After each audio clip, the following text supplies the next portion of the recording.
Hello, good night, welcome to Full Time. Once again on a Friday night, I'm here in the workshop. To check the name, you are watching More University. Hi Darborg, welcome to the chat. Glad you could made it today. After 1 week of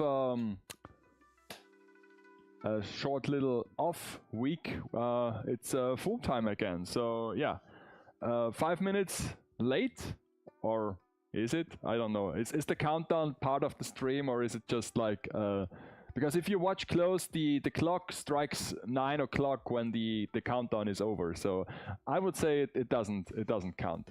So hello there, hi. So okay, microphone is working. That's fairly good.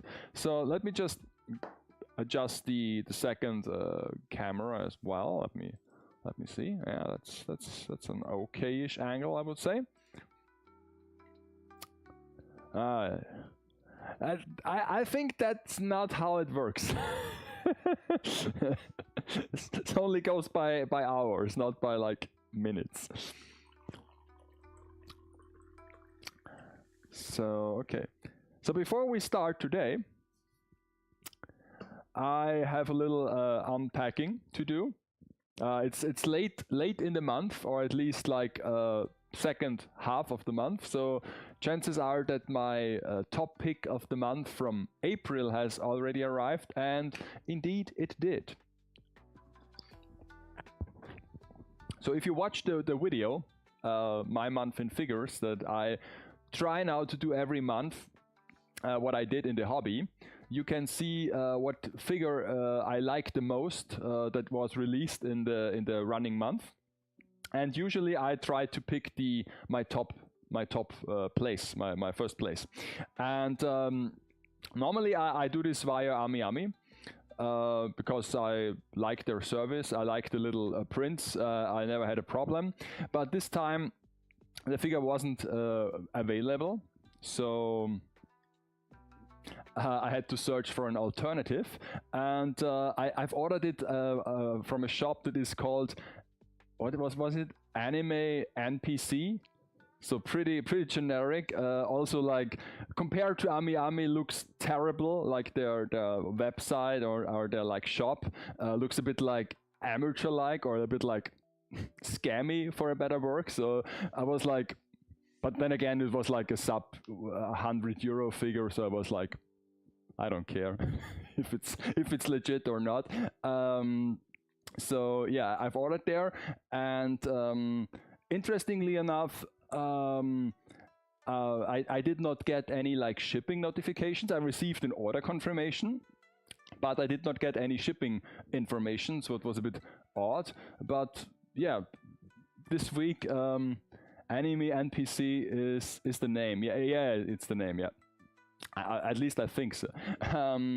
And yeah, this week the package showed up, and interestingly enough, I only had to pay like €6 in like post-production or post-processing fee, which I'm pretty sure is the like the service fee from the postal service. So there was no like taxes or duties to be paid. That's a bit odd. What is my smartphone telling me? Okay. Well. Okay, so not that important. So let's check it out. This is the box that came, and you can already see that that's not an AmiAmi box. I mean, not because of the branding, but because of the condition. Because I know some folks in some regions would be lucky to receive such a box, but this is clearly starting to get rounder. You know, the round China packages you get, that is almost like a ball. It should be a rectangle, it should be a box, but it gets like ball shaped over time. So this is starting like, it starts to get like, what is this 3D term, like a bevel, where you can like open Blender and then you open a cube and then you shave it down. So this is like already getting there, but maybe the figure inside is not damaged. Yeah, it doesn't look like really good, but like I said, I don't care. I just want to have the figure. And yeah, Ami has a nice web service. I don't know if they are the cheapest, because normally I don't like compare prices that much, but well, yeah, the figure looks okay in there. So there's like a plenty of space, and it's nicely bubble wrapped. Just, okay, this comes off, very nice. I tried to look at their capsule toy section. It doesn't even start to open. Oh, that's unfortunate. So yeah, box is okay. But, and the interesting thing is, I'm wondering if this is first edition or not. But I guess no, because I can't see any like bonus items. I don't think that they will pack them in the box itself, because this would be interesting. So there is even like bubble wrap, and then the figure itself is already packed in some form of like paper. So package is okay, I think. It's not a big deal.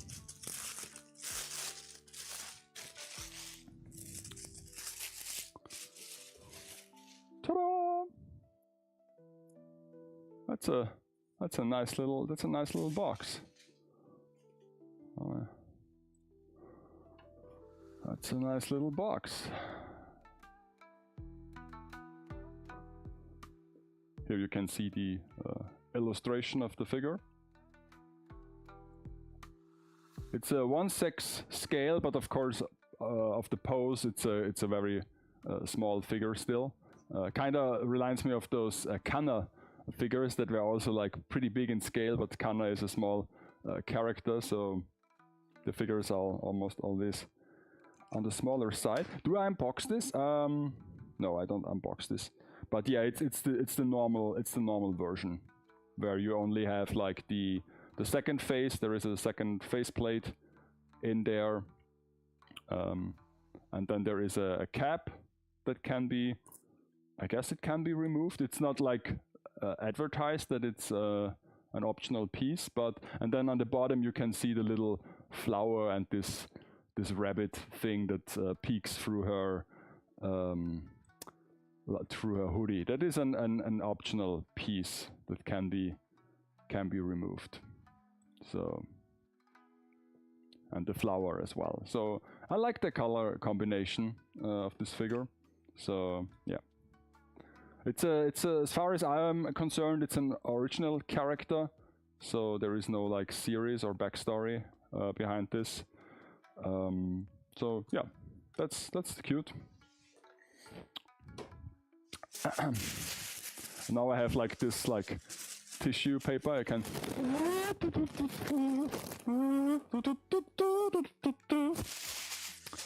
Where is my comb? I can play the instrument. Yeah, the pastel greens. This is like it's kind of my thing. It's my vibe. It's goes well with the whole brand and with the logo. So yeah. Okay, so let's see. Okay.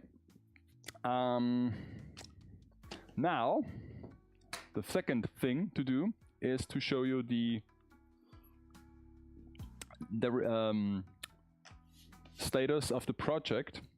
So, if you recalled, we started like 3 weeks ago with this contraption here.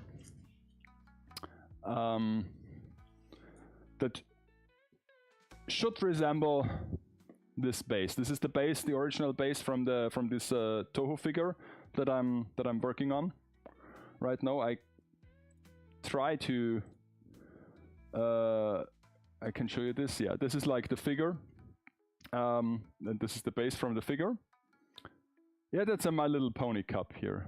It's kind of old merchandise, but not so old that it still has like the Twilight, the Princess Twilight, or the Alicorn version on it. So it's not like season 1, but yeah, it's an oldish mug.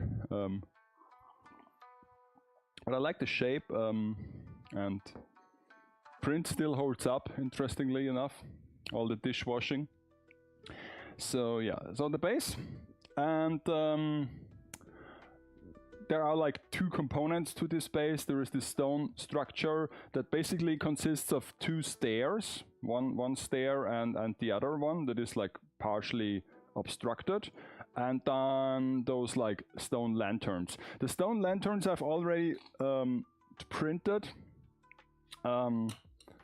in the respective scale, so that I can use it on the new diorama.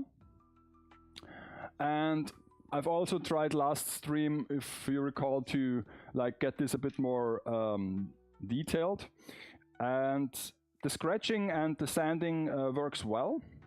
Might even do this a little bit rougher, but the paint is still a bit like too rough. This doesn't look like doesn't really look good, because this is like this sand mixed into the paint in a structure paste. So I'm not really convinced. So I ordered some like another kind of structure paste that maybe is a bit smoother, so I can work with that. But I've ordered it like yesterday, so it will arrive, I guess, on Monday. So we will have this next week. But I don't need it today, I hope so, because I will cover this in just paint.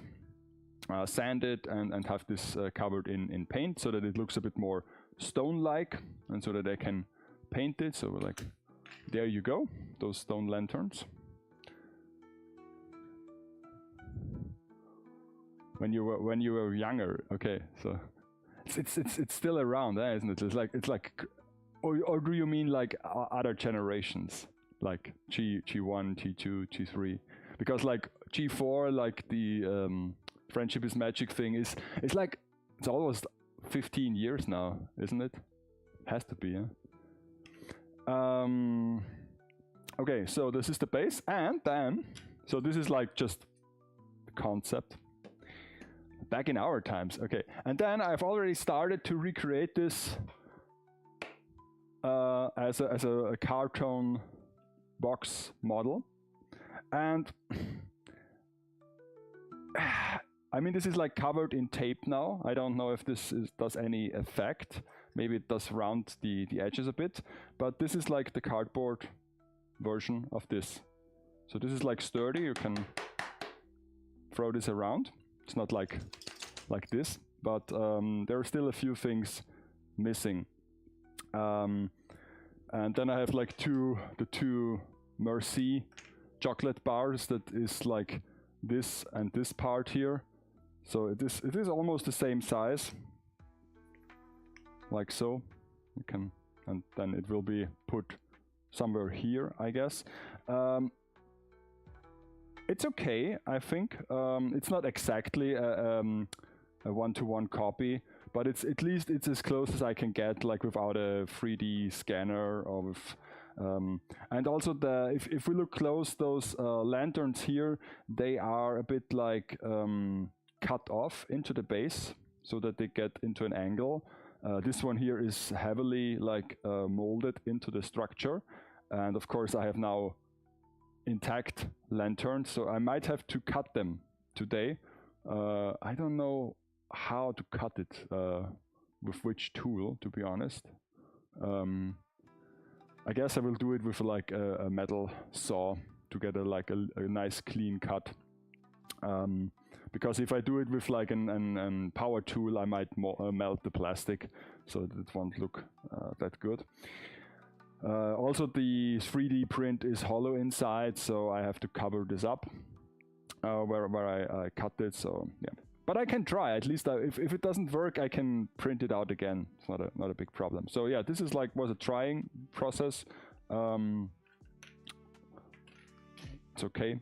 So what I want to do now or today is, because this is like the main structure, there isn't much to be adding here. Maybe there is like some. This we can do this one. This pointy one is still missing, and then there are like small bits of rubble that are holding those other ones in place. But what I want to do now is to cover this structure in a finish layer of clay, so that I can mold those like chips and look this cracks and this scuffle, that I can mold this into the clay and have a bit of a nicer structure. So, but now I will brush it. I will just, I don't like spray cans, to be honest. I will just use a brush. That will work very very good on this structure. And but now this is like almost the same size, so if I add a layer of clay, this becomes bigger, but it really doesn't matter. The only thing I have to check is, here is the pack hole for the figure, the first one, and here is the second one. So this is like a given point, and then I will just use the second one and have it like placed over here. And who knows, maybe I can do this better than the original base, because it's a bit of a pain to get the figure mounted. So yeah, so let's start with the clay, I would say. So yeah, this thing goes over here. So I guess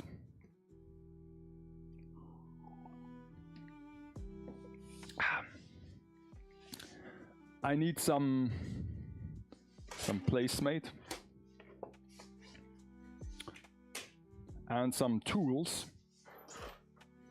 for the clay working,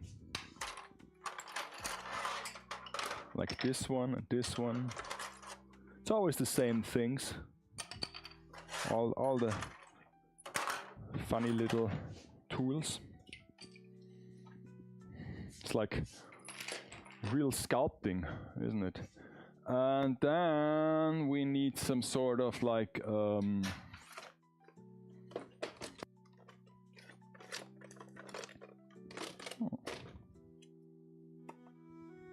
that's nice.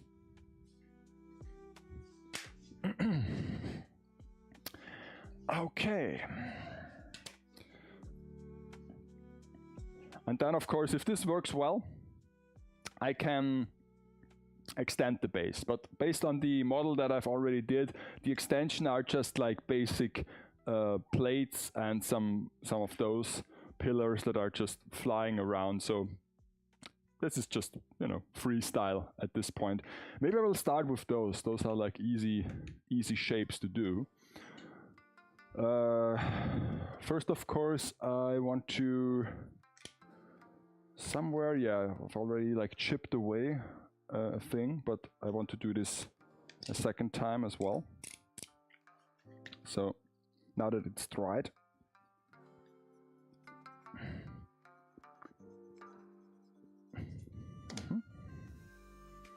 now we have some debris falling off, and then on this side as well.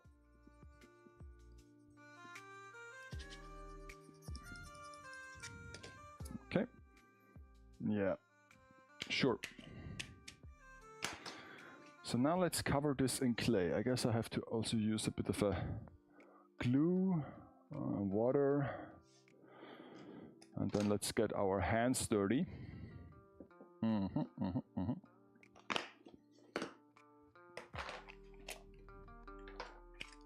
Okay.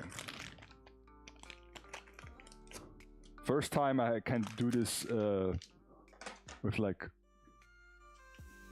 not having such a big model and cover it with clay, such a small and tiny one. This might be a change for one.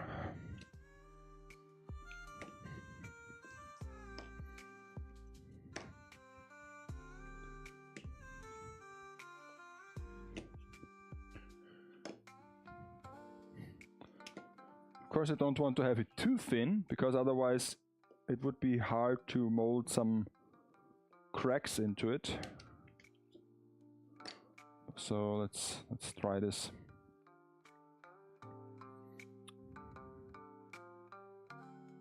Can even use this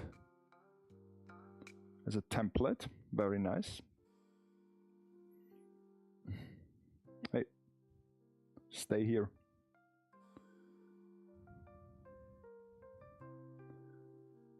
Okay.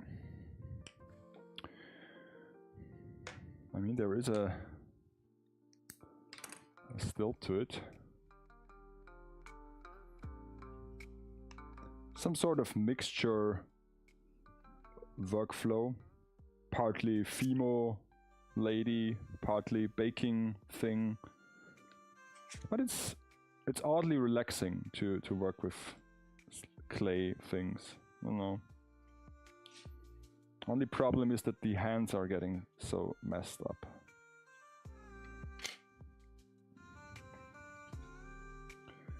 Okay.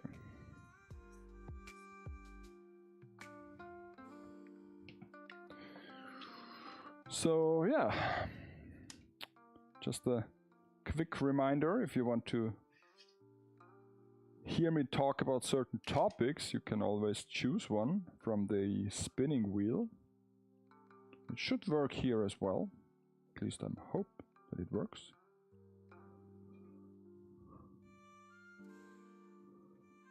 So now we have got this.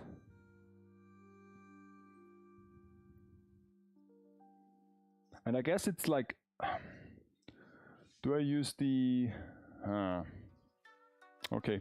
I've just noticed that I don't have some structure tool. The high-tech structure tool that is also called aluminum foil. So I don't have one here. I have to go upstairs and grab some aluminum foil from the kitchen so that I can get some structure into this. Because I guess the larger like crevices is easier to mold things once it's. Is it easier to mold it when it's dry? No, I don't think so. Maybe some of them are, but let me get some reference material here. So I will just grab some aluminum foil from upstairs and I will be short back, okay?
Ah, okay.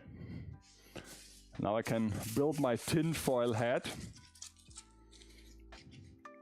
It should be enough if I just press this. Getting some bigger cracks in here. And then making one that is extra tense.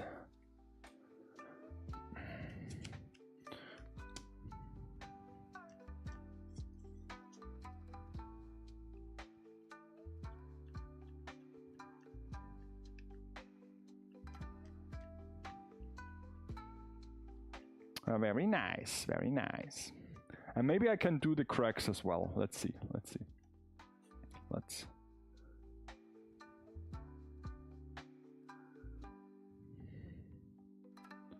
I'm just freestyling them.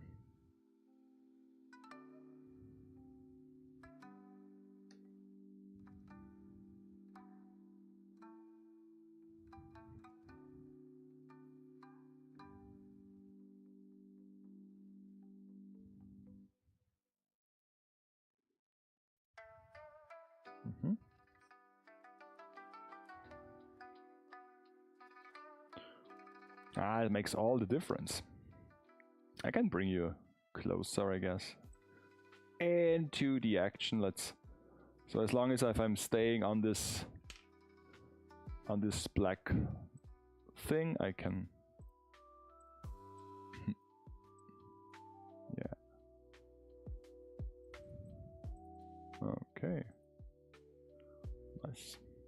Nice.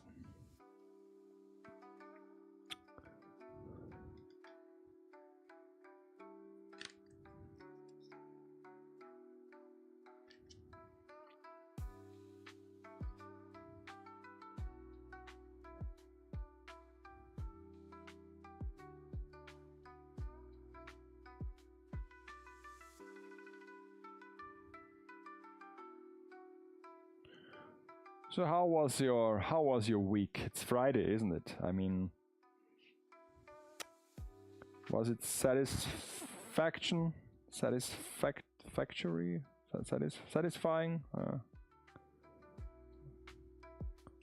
Or was it tedious?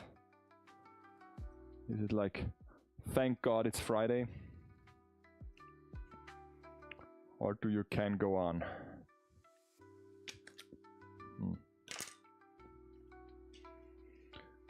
Yesterday was a holiday. That is correct. I wasn't sure if this counts for Germany as well, but it can't be it can be a very significant holiday, a major one. I mean, not even in Germany. Because when I looked at my broker apps, I had market data the whole time, even on the German sides. So,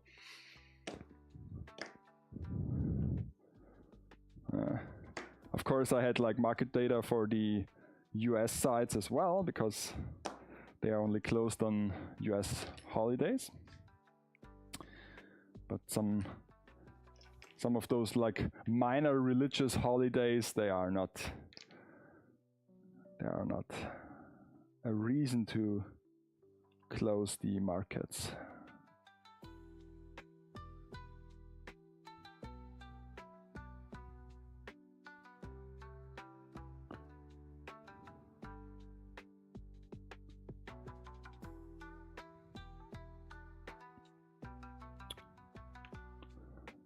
So most of the dentists had a long weekend. I even took a holiday. Yeah. Sure. I like bridge. Is it bridge days? I guess it's bridge days. It's not window day in English. I guess it's a bridge day. Because then I go to work like very often on those days because it's so quiet usually and there is not much traffic and nothing is going on. So I like those. Yeah. But a long weekend is also nice to have. I mean, I'm still busy with like my garden project. Hopefully this is like one of the last weekends that I have to work on it constantly. But realistically, it might go until the end of May. Realistically speaking. I mean, yesterday we discovered that there is a leak in the automatic watering system. Because for some reason we not tried this out until this point. Luckily we found the culprit very fast, and so we were able to correct it, but it was a bit annoying. We could have checked this earlier.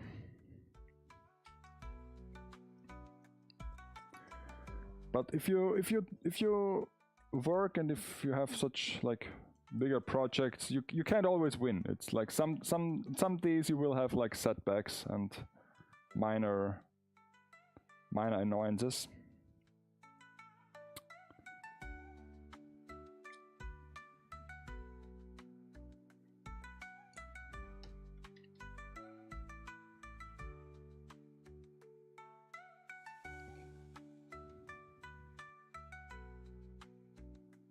I'm still wondering if I will keep this space around as a replacement for her, or if I just, I don't know,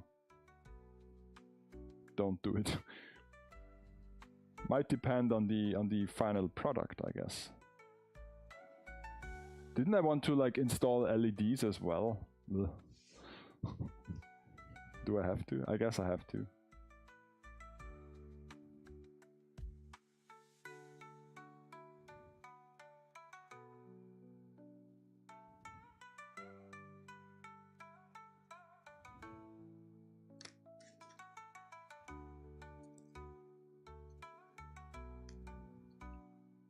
So we have like a thing now. And now I have to do the sides as well. Those are a little bit more complicated, I would say. Can I put this over here? So yeah.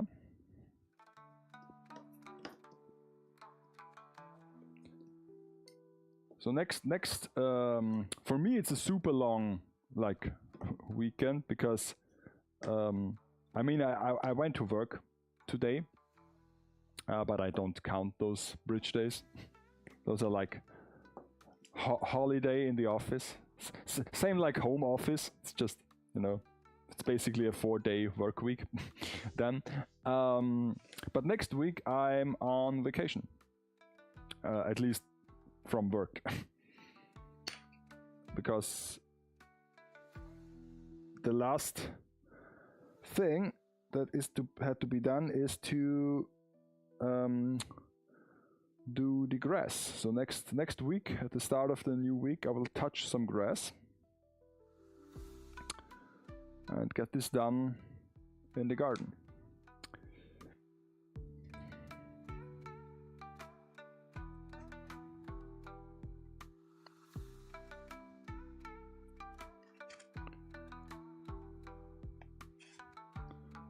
And hopefully this goes well. The weather should be okay.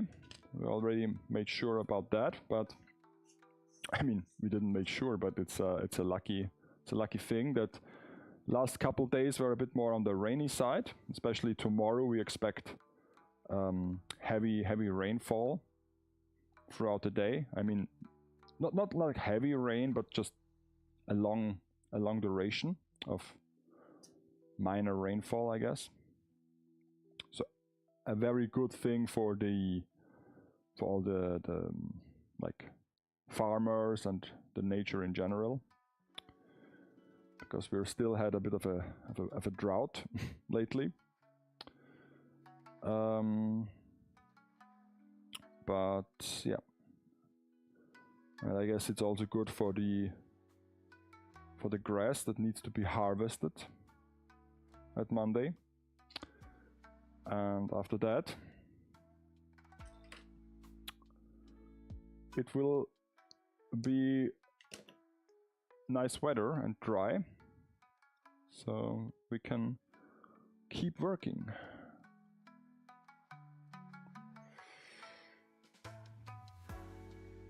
Honestly, the only thing that worries me a bit at this point is this huge bush or like small little tree that we planted in the garden, because it looks kind of sick, and I don't know. I've checked like with like Google Lens what the AI, aka the whole internet, is saying about it, and might be some fungus thing. So we might have to like trim it and spray it with some chemicals. Would be like really a shame if this plant dies so quickly, because not only it was a bit of an expensive thing, it also is like a pain that it's in the middle of the garden, and really don't know how to handle it. So yeah. But apparently I'm not alone. Like, internet is full of threads where people had similar issues, even with older plants that were grown already. So that's the problem. It's like you can't speak, or you can't really like communicate with plants all that well.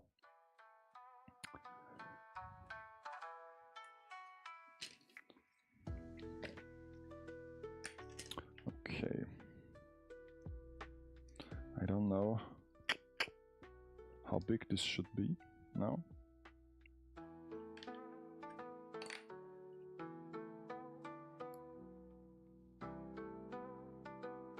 It's already starting to get complicated here.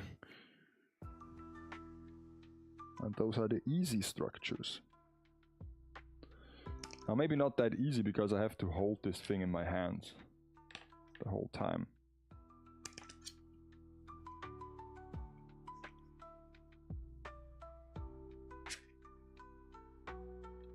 I'm still here? Yeah, okay. So, okay.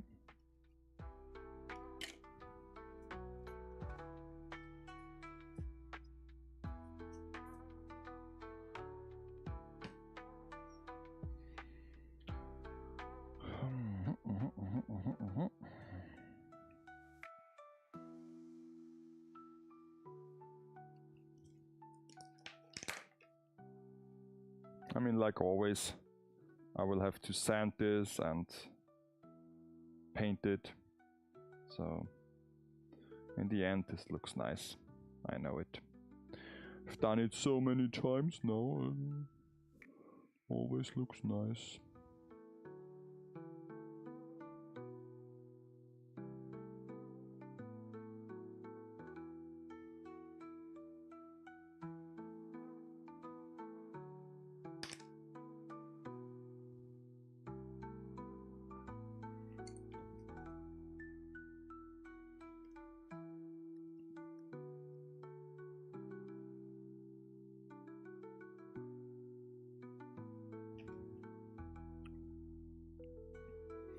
Okay, so now I guess I have to let this like dry.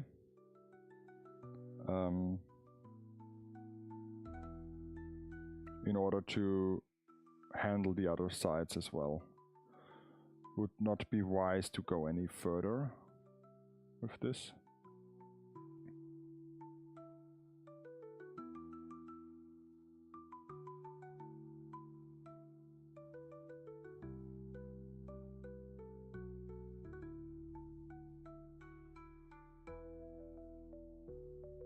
Okay, so I can lay it on its side and let it dry. And then I have to do a second one as well. So the first one worked well. So let's make a second one, and then let's go to the main structure. Someone already bit off a thing here, so was hungry for some stone chocolate.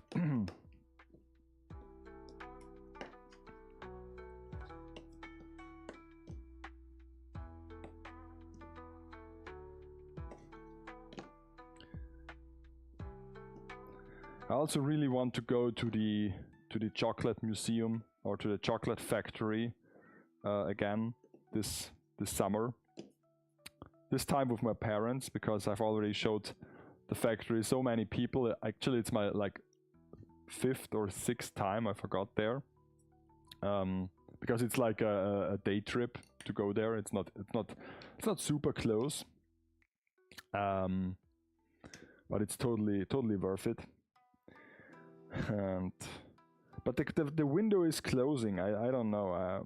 Next week I don't have time for this, I guess.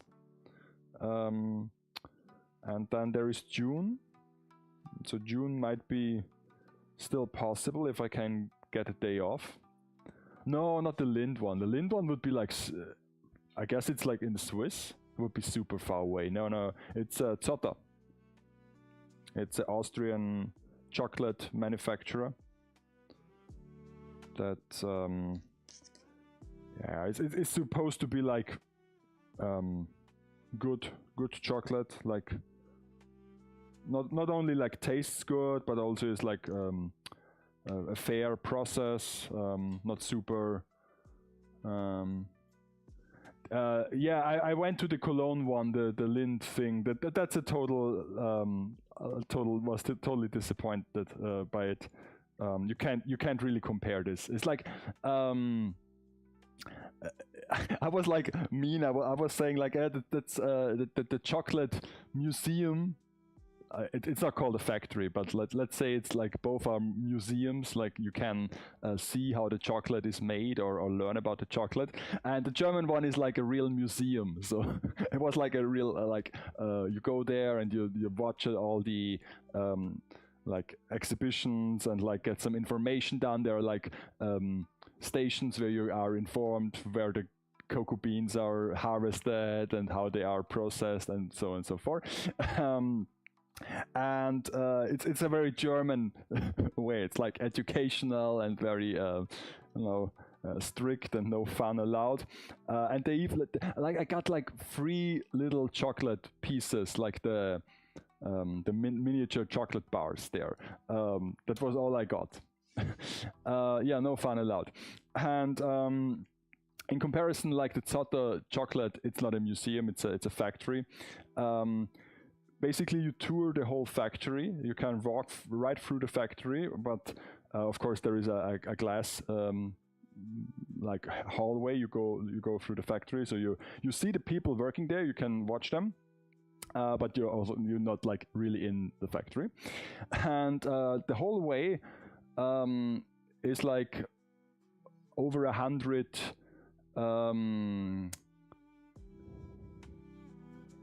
Chocolate. Yeah. And the whole way is like 100 plus testing stations where you can test all the chocolate products they make. And of course if I'm saying this, it's like, okay, a testing station, you can imagine this how it might look like, but you start with like the first stations are the raw materials. So you can just eat the cocoa beans from different origins, or you can eat the coffee beans, or like can taste the raw milk powder, and then you go further and further into the process. Those are like 50 stations alone, until you reach like final chocolate. And from this point on, you are served like actual products of them that you can buy.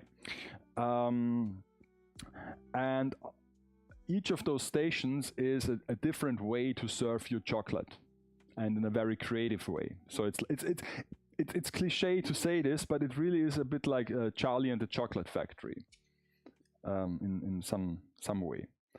I mean, it does help that the person who is running the company is also a bit of a like freak, like some sort of Willy Wonka, some could say, that is also interested in art, like not traditional art, but like modern art and some like abstract things.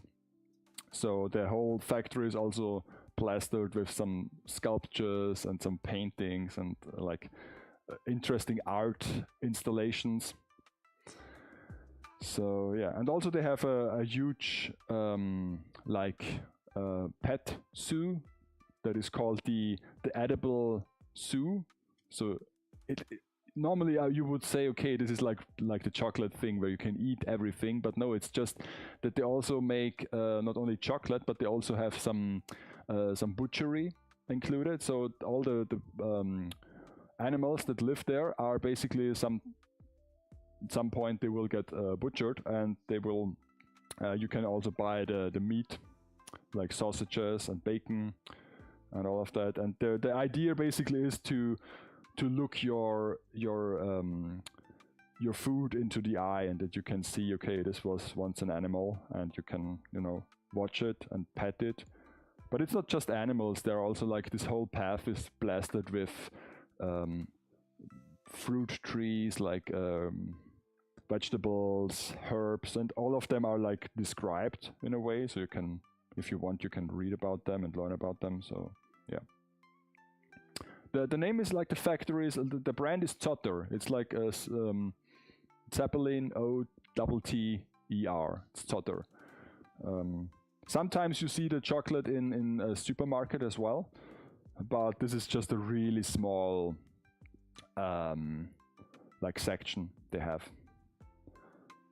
If you really want to enjoy it and to consume it, you have to order it online or visit the factory, of course. I mean, they are most known for their weird chocolate products. Yeah, that's it. That's it. Yeah. For their weird chocolate bars, they have normal chocolate as well, like from 100% like dark chocolate to like fairly normal milk chocolate. But they have this one product that is called a bar. It's almost like a granola bar. It doesn't have much to do with chocolate because it's just a thin cover of chocolate, and inside there is a filling, and the filling can be whatever. Some are like more traditional, like peanut butter or like banana or like Simt, whatever. But some of them are like really weird. They have some with like insects or with blood, basically everything you can think about. Yeah. It's interesting. I've shown this to so many people, and all of them were like instantly in love with the whole idea. And I guess even if you're not super into like sweets or chocolate, it's a very entertaining way to spend a day. The only like downside is that it's in the middle of nowhere, so you can't really combine this with anything. I mean, you can go to Graz, the like capital of Styria, and if you time it well, you might make it to Graz by the late afternoon, and yeah, and can like eat something in the city, or maybe spend the second day there. But it's not like super convenient to go there. Also, I guess you have to go by either a bus, like a travel bus, that is chartered there, or you go with your own car. So I don't know if this is reachable via public transport. Because each time I go there, it's like you drive up the small little mountains and serpentines, and you know, it's also like, for me, as a person who is not really coming around much with the car, it's also some way to harness my driving skills a bit, to get out of my comfort zone. And usually when I do this, I rent a bit of a nicer car, because my little city commuter is a little bit out of place there. Can you buy entry tickets at the place, or you need to order them if you? Yeah, it's it's not that extreme like Initial D, but it's a bit of a scenic route. You have to order them online, I think. So they are like every half an hour there is a tour, but it's not really a tour. You just book the slot, then you watch a small little film at the start of the tour. It's like they made a little cinema room for like 50 people, because the slots are like it's basically that you can have one bus of people, one tourist bus is one slot basically from the places, like I guess like 50 of them. And so you start with a little film. They change the film every so often, like every couple. Now it's like the third film I've watched, but it's basically just always the same. It's the Zotter family visiting some countries where the cocoa beans are harvested, and they get in touch with their local community there and with their producers. So it's a very wholesome thing. And then you basically start a tour, and this just means that you are giving a spoon, like a ceramic spoon. This is your tasting spoon, and then you are free to go. You can grab an audio guide if you want, but this is not like a tour where you have a guide. You just go through the factory on your own pace. If you basically, if you go like, if you run through it, you are through in like 20 minutes, I guess. But if you go like in a steady pace, it takes usually 1 hour, maybe 1 hour and a half. But you can be there like for 5 hours if you want to. I mean, nobody will stop you. But at the end, you will be like sick of chocolate. Um,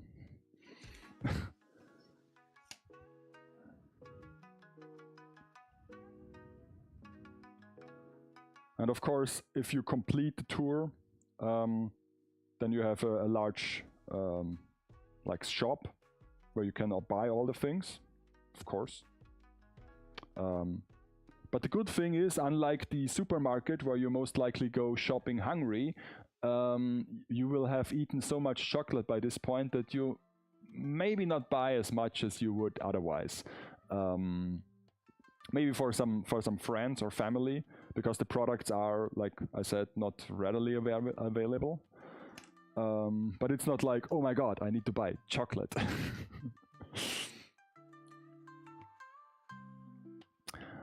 Is it possible to force me to hate? It is impossible to force me to hate chocolate. The body is made to transform chocolate into raw power and body fat. That's a good spirit. That's a good spirit. I like that. Yeah, I'm always saying I've eaten so much like sugar and basically crap and sweets and like gummy stuff and like chocolate bars and whatever in my whole life, even from like a very young age, that basically every time I read one or I hear one of those like documentaries or just essays how bad sugar is, I'm always saying, yeah, I guess it's right, but I have to be like, I've had to be diet like a couple of times now, so because like those very drastic and dramatic points where they say, oh, sugar is like heroin and even worse, and yeah. So I'm always saying, if it's so bad, why I'm still alive? But yeah, it's addictive. So I'm not like denying that, but yeah. The problem is that I cannot really get behind the idea of high quality sweets, because I need so much of them that if I would constantly buy the good stuff, I would be like spend real money on that. So I'm just basically eat the cheapest stuff available. I mean, I don't have a very refined palate as well, so I mean, if you say, oh, this is like the best chocolate, it's made from this and that, and there are kind of like major upscale brands out there, and usually it's just like, oh, I've paid like 10 euro for 100 gram of chocolate, so it must be good. It's the same with wine. If you pay like thousands of dollars or euro for a bottle of wine, of course you say, oh, this tastes really good. You're sweet even without that. That's nice. Yeah, but so it's always like a real challenge when I cut my entire sugar intake for 1 month in October. I've done this like almost 10 years now. But interestingly enough, with a goal in mind and ahead, it's doable. To go any further, like to restrain myself, I started the year with like less sugar intake as well, but I did not, it's like New Year's resolutions. But the thing is, I cannot constrain myself. Either I totally cut it out from my diet, or I do as much as I want. There is no like, oh, I will just take 1 or 2 bites out of this chocolate thing. No. It's like one package is 1 serving. Don't bullshit me. So if the glass Nutella it's just 1 serving, It's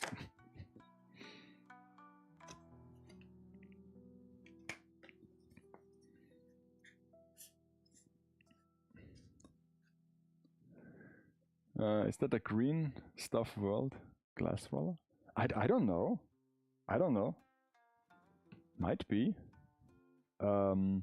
This is like something I grabbed from my mother kitchen supply, because she does some, or at least I mean she still does if she has time, but she's into bakery, so she makes like some, basically the things I make out of like paper and like non-edible materials, she made out of like sugar paste and chocolate and stuff like that.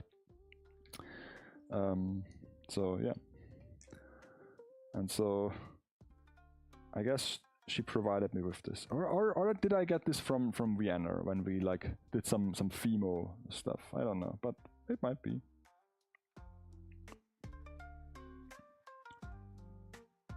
But I like the size and the weight of it. Still haven't got to my glass brick that I used for so many years. I don't even know where it is. I guess it's in the office somewhere, in a junk drawer with the deceased family dog on it. But it's a nice piece of glass. You can use it for so many things. Mostly some holding. I swear Nutella tasted better years ago. Research tested that sugar is more addictive than... yeah, I guess. I mean... But then...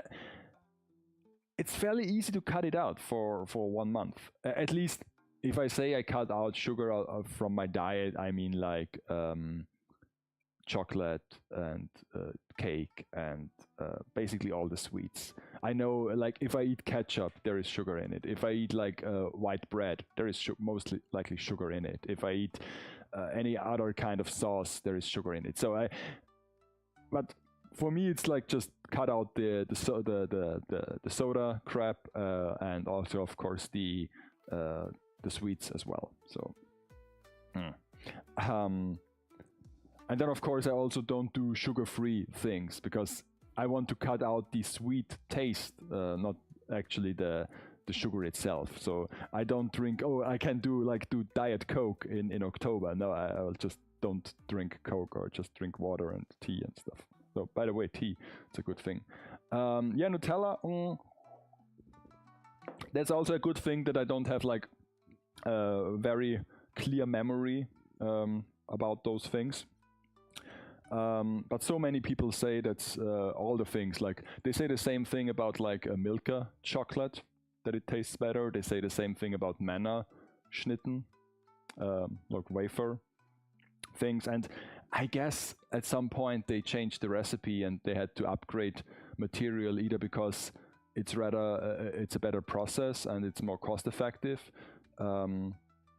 or at some point I've heard that the chocolate bananas are taste different now than back in my childhood, because the reference banana taste got this extinct. Is it true? I don't know. I've heard something about this. Like oh, the banana that we used for the chocolate banana filling is not available anymore. So we use another brand. It's weird, but I've heard this. So she have a hobby of making. Yeah. She made some really nice cakes over the years. New better recipe as the written. Yeah, better new recipe. It's just most likely an indication that they found a way to produce it a bit cheaper. But like I said, I would not recall it. If you say to me like this, like Nutella or like Milka tasted different like 30 years ago, I would say like maybe, but it's still tasty to me. So if I don't notice a change in taste in like from one to the other year or like week or month, I don't really care. It's just, they also say that sometimes it was bigger. That like a popsicle, there is this like Magnum popsicle, that it was like bigger when they announced it, but I don't know. I guess it's just like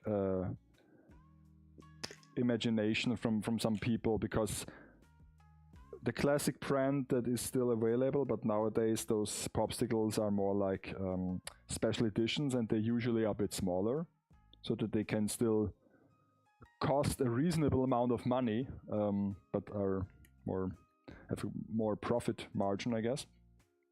And yeah. The article "Taste of Bananas" is from 2 generations ago. That was a long bad. Yeah. Oh, okay. That's a shame. We killed the banana. The artificial banana taste is dead. Oh yeah. No bananas. The minions took it away from us. But yeah, that's interesting. I also wasn't aware that basically a lemon is not a thing that exists, like from nature, that we made lemons. Which is funny, because there is this saying, if life gives you lemon, make lemonade, but life doesn't give you lemons. Human gave you lemons.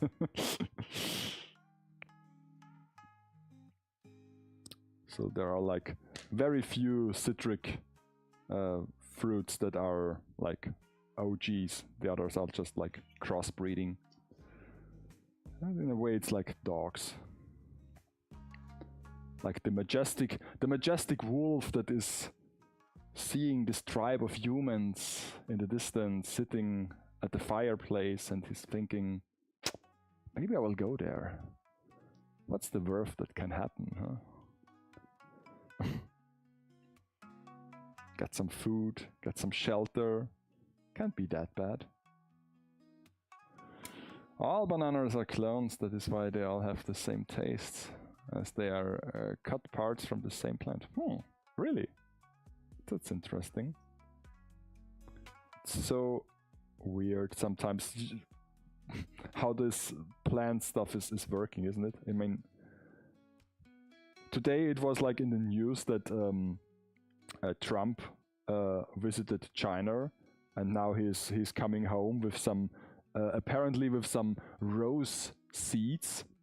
And someone was writing that there are no rose seeds, basically. And I mean, yeah, I guess, because we have roses in the garden and you don't see like any like seeds. And they said you can basically, if you want to have a nice rose, you have to cut it and you know, just fuse it together like Minecraft thing to have a better rose.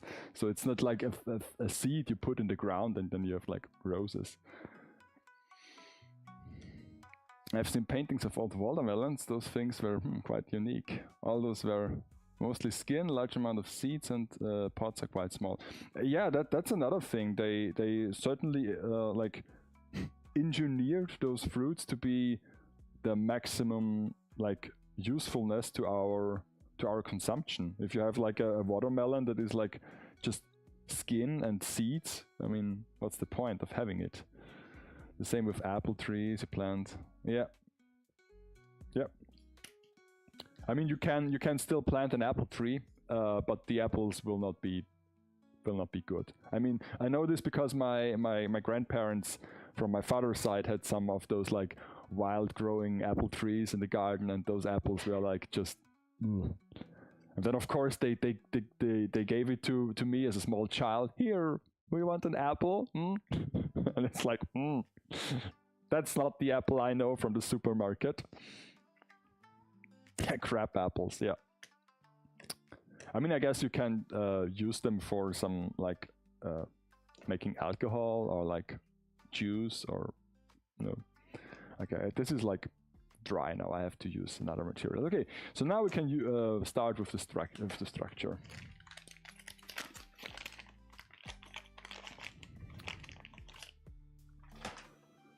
Wouldn't it be funny if this works for us as well? If you just like cut off another person's like finger and stick it in an open wound, and you can just basically use it.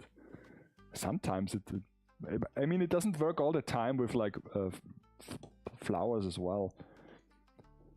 It's always like a bit of a gamble if you cut some branches off and stick it into mud or just water. if it dies or if it gets some roots and you can plant it. Our gardening plant conversation is still going strong.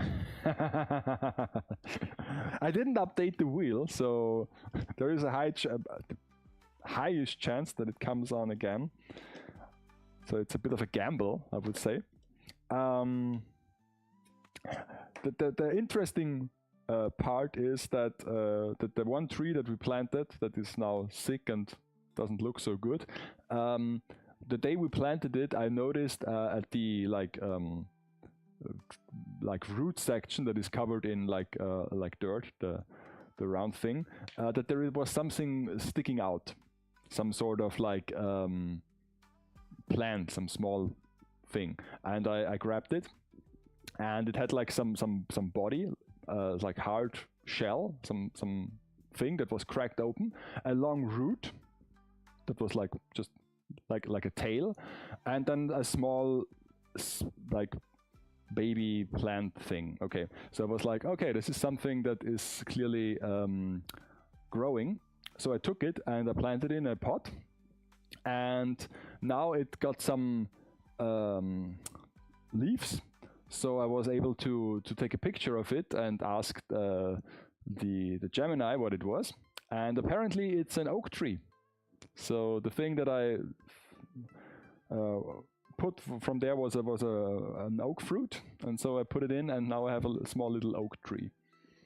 It's some kind of like almost like in, what is a game called in Stardew Valley when you have like those small little trees. So even if the big tree dies, maybe the small one will survive. But we had to put it into a like into the ground already, because apparently oak trees are have deep roots going straight down, and so yeah, wouldn't grow in a pot. So we planted it in a corner of the garden, near the edge of the like the garden where the neighbor garden starts. So in 20 years there will be another tree that annoys the neighbors. Because they already asked if we want to cut down our pine trees, because they are a pain in the butt if it comes to like the needles, and yeah, I mean, it annoys us as well, but I don't want to cut down the pine trees because I can only cut the trees once, then I don't have them anymore. So yeah,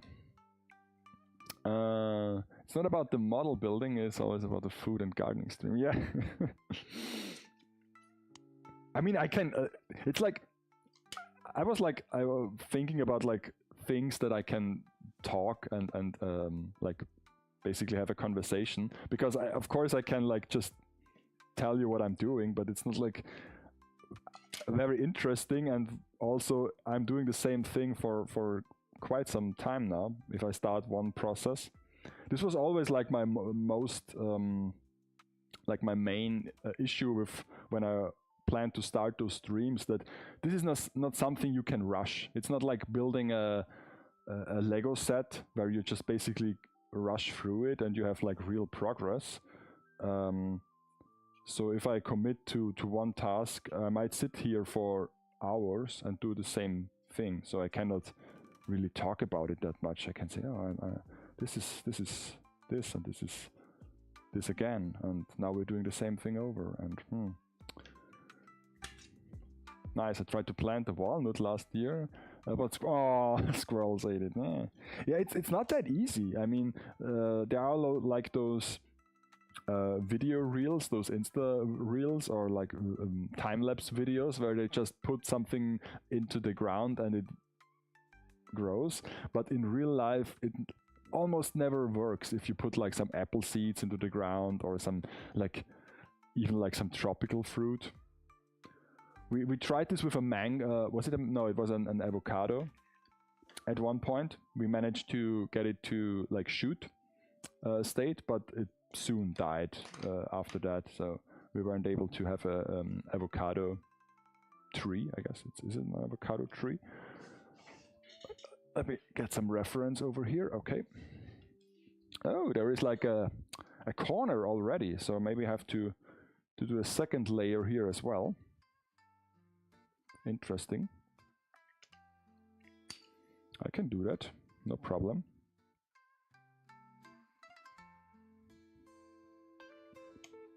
It's like a cut, a deep cut. Oh. But yeah, marathon is also type of race. But yeah, a marathon is also type of race, but you get it.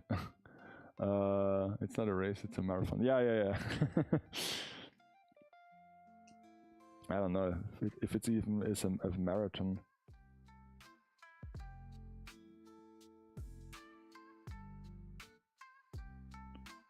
I mean, so can I use a second layer here to make it a little bit more distinct? We also really enjoy talking about garden stuff right now, and I have also a small balcony garden, but today we bought some tomato seedlings for it. Oh, tomato.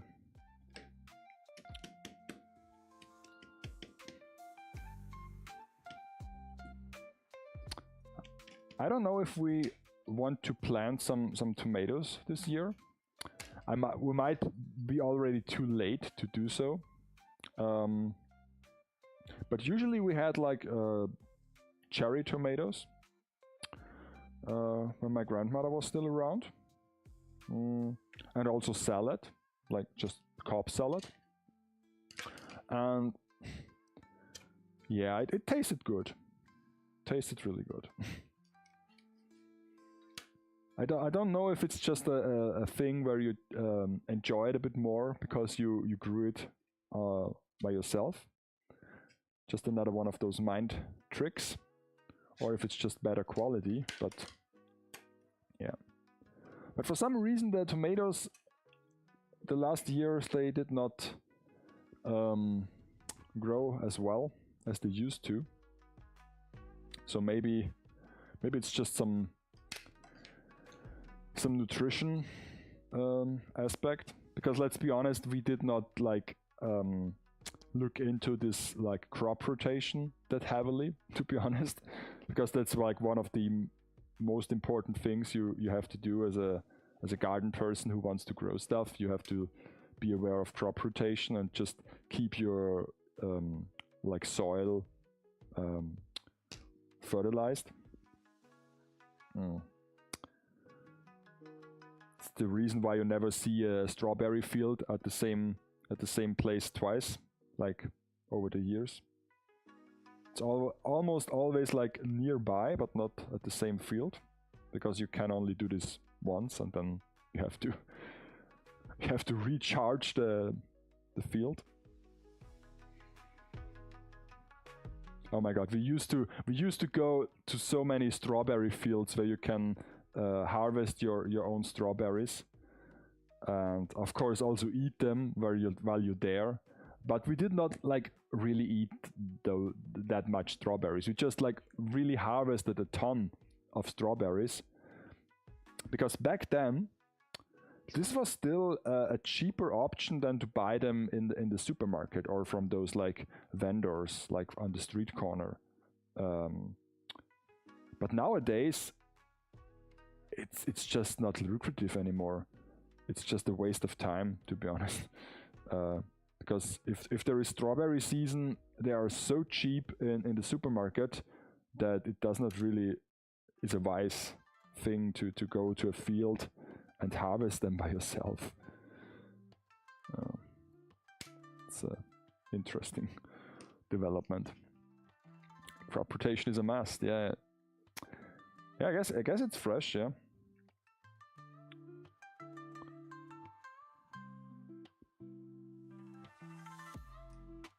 So now I have like a little like thing on here. I guess I can show you this on the.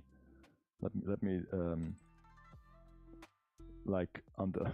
It's a good thing I don't have to get my hands dirty. So you can see this still here. It's good that I can use the cameras. There is like this little corner here, and I just tried to model this here. So I'm still paying attention. I'm not just yakking about the garden. I'm just paying attention to the process as well. So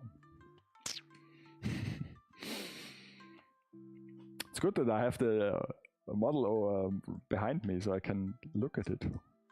I don't have to turn around, so that's nice.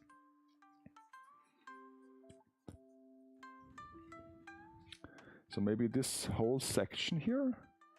Should I do this whole section now? I guess I need more material for it. Let's get the more complicated stuff out of the way. And for some reason my smartphone is like driving me crazy in this like apron pocket. It's like drags me down to a point.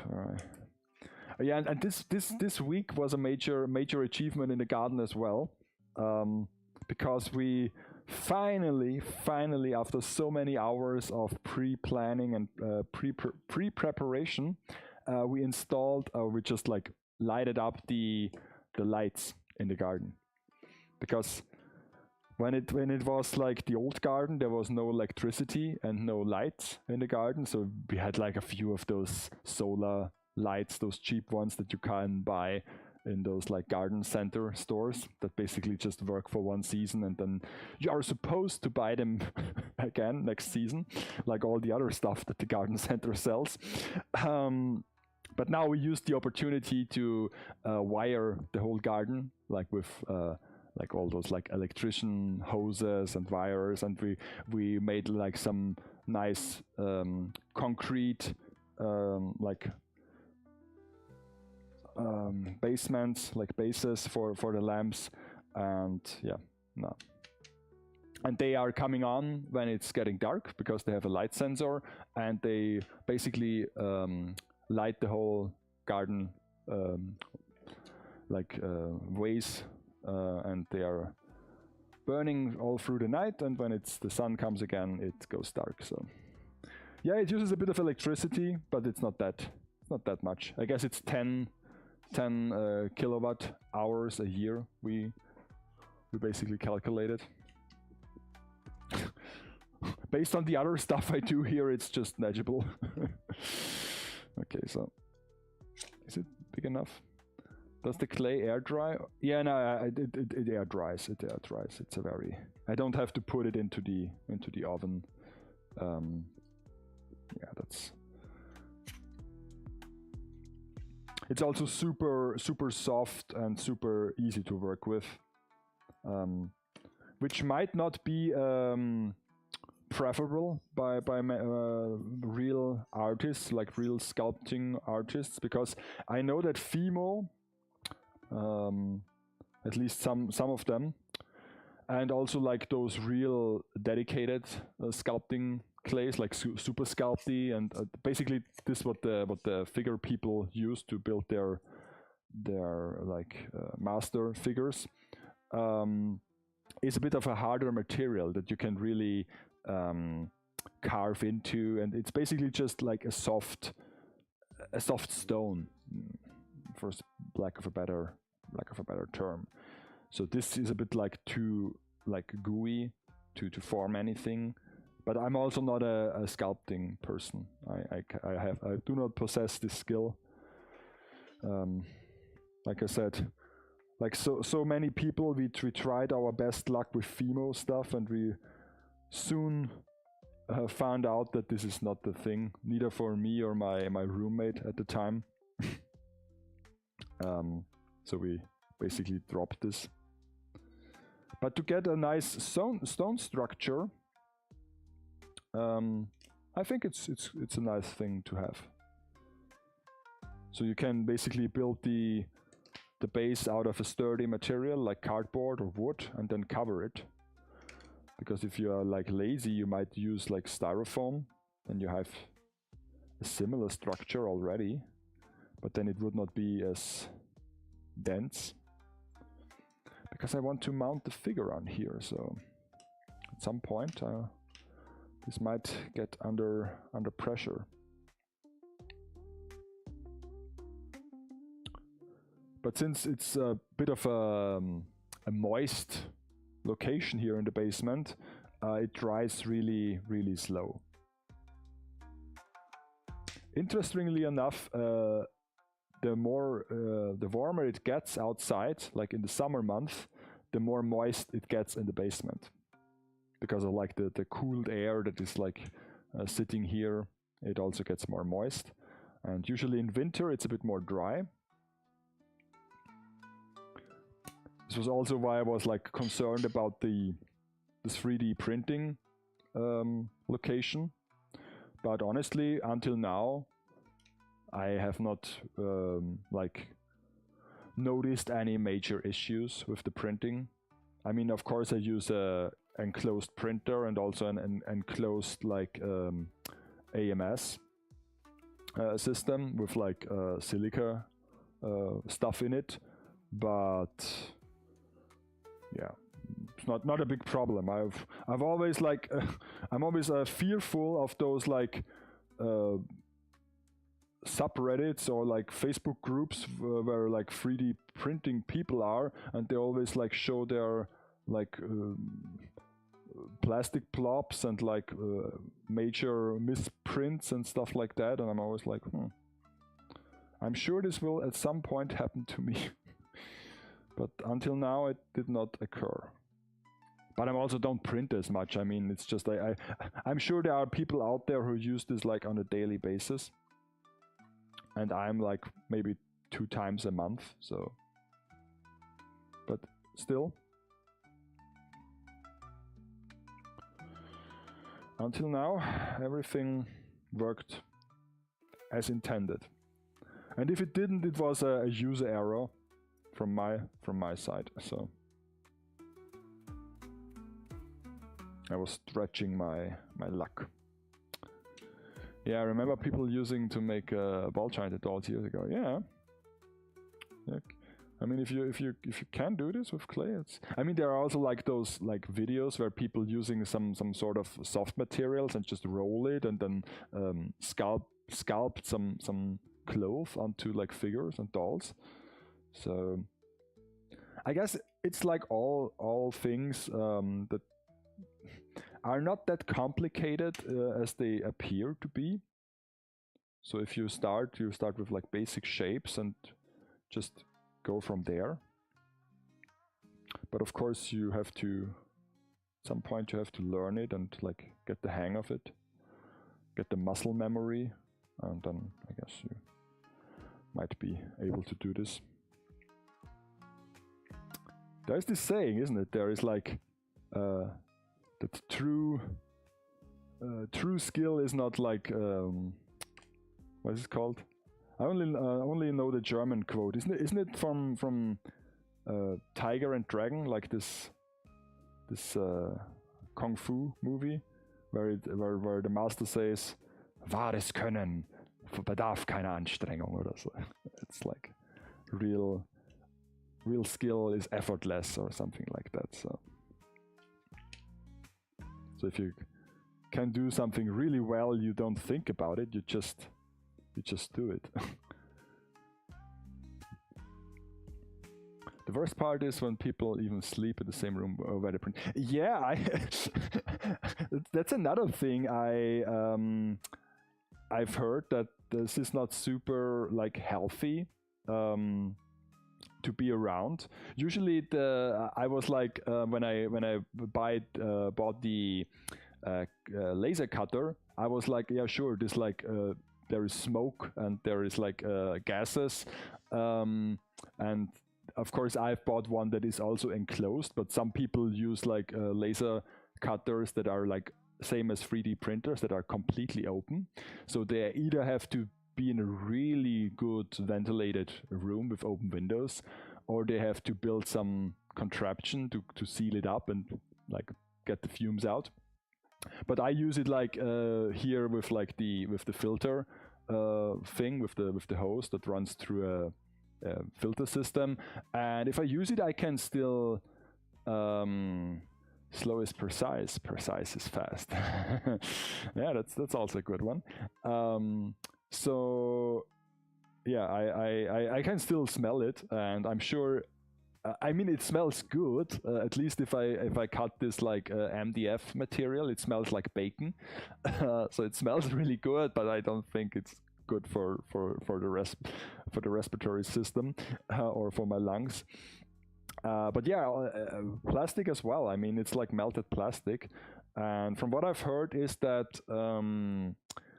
the normal stuff that I print is like PLA is not super harmful, but there are other materials, more dedicated ones like nylon and like the stronger stuff that is more advanced, that is like super dangerous to use. So yeah.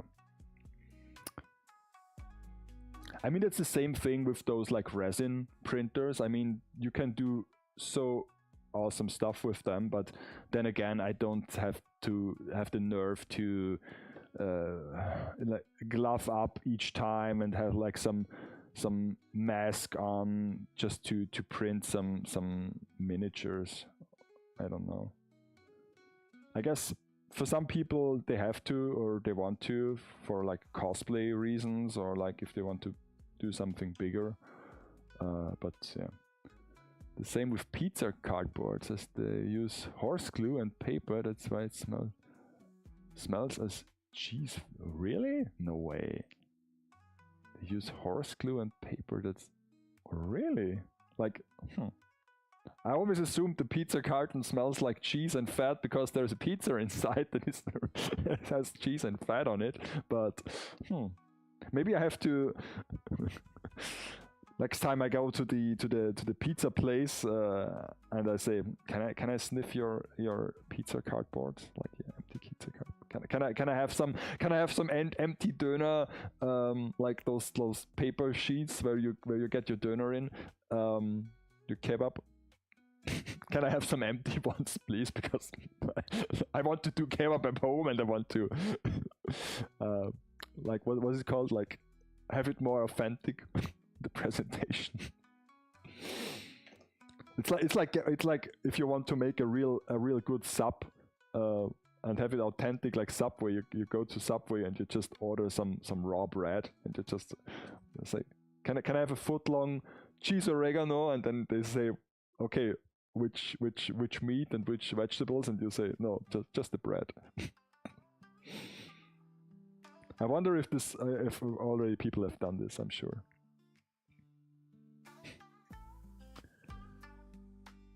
Of course, you have to pay the full price then. So I'm happy that the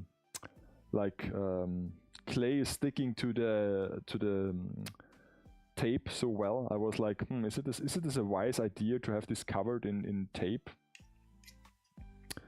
Because it's like basic masking tape. So I just did this because it looked nice, and maybe it rounds up the edges a bit more, but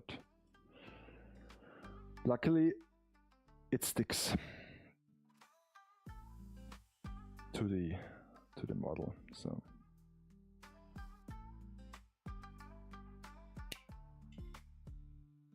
when you warm it, can smell good. Yeah, that was usually my approach when I got some pizza or had some leftovers, that I was too lazy to use a plate, so I just grabbed the whole pizza carton and put it into the oven and reheated it straight from the cardboard. Or even when the pizza came to my place, I just put it into the oven again, because that's the thing I dislike about like food delivery. It's not so the price. The price is also a thing, but let's be honest, a restaurant is not much cheaper, if you be honest. But it's like the fact that almost all things arrive cold and soggy, and there are like few things that you can reheat or can eat in this state. I mean, sushi is a good thing to have like delivered because can't get any colder. But also like curry and like Chinese food. but like each time we got like a schnitzel. That's like a thing that is like not such a good idea to be delivered, or like soggy fries. It's a real nightmare. Okay. So I gotta say, now with the clay, it starts almost look like the real deal, or like we used to call it in the 20s, the real McCoy. And I was looking up some like 1920 slang language, like terms, to see if I can come up with some interesting puns for my figure review shows, but there weren't so much useful stuff there.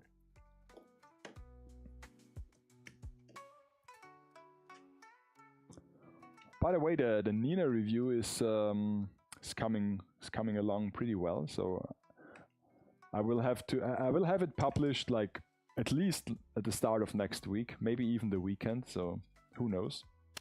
Jesus, the tool you're using to make those scratches remind me of the dental tools. I mean, yeah, I guess it's like almost the same thing. It's just, you know, maybe another material. This is not like sanitized or like this rusts, but the idea is the same. What are teeth if not like things you can like mold and like it's just like resin, like, you know, garage kit things. It's like hard and like, what is it called, like when it breaks easily, like scatters under pressure. So I mean, we use the same drills, like those mini tools. It's not really any different. But I was always wondering if you could use the dentist like drill thing, if it would be a good alternative for a mini tool, because I'm sure they are costing a ton, so they might be for good quality. Because as we already discussed, there is a difference between a Dremel and a cheap one. That you all only notice if you use both of them. Because if you only use the cheap one, you will say, okay, it just spins. It's okay.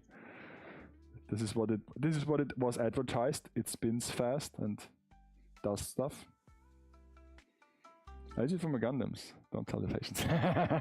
Yeah, I mean, why not? If you have like access to things, why not use it?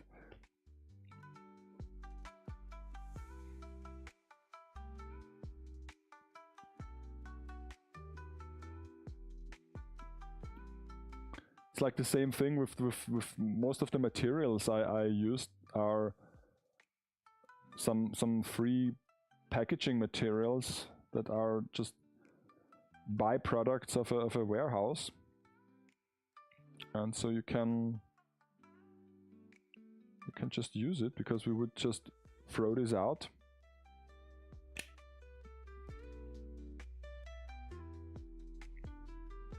So basically those MDF sheets, they are like, where are they? I don't have here it is. Like this material here, this like is almost like 5 or 6 millimeter MDF material. It's super sturdy. The laser can cut through it, and this comes like in sheets as big as a pallet, like a Euro pallet, and we have like stacks of them, like as high as myself, so you can just grab it, take it home. I cut it down that it fits into the printer or into the cutting machine, and yeah, it's a free material. And then of course you go to the department or to the hardware store, and you look at the price of some similar materials, and you're always like, holy smokes, if I would buy this, it would cost real money. I mean, that's the thing that we are constantly aware of when we are now doing renovation work so much, that just the basic materials are costing real money these days. Like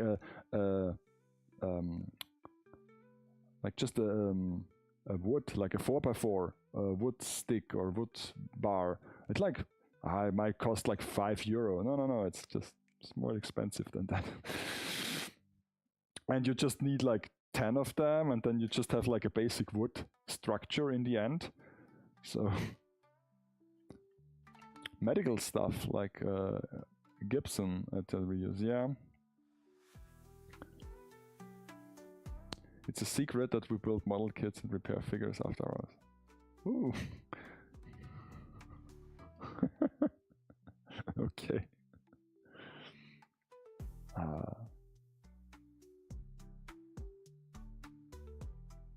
It's like the same with the Chinese factories, huh? Where they after hours they put out the bootleg the bootleg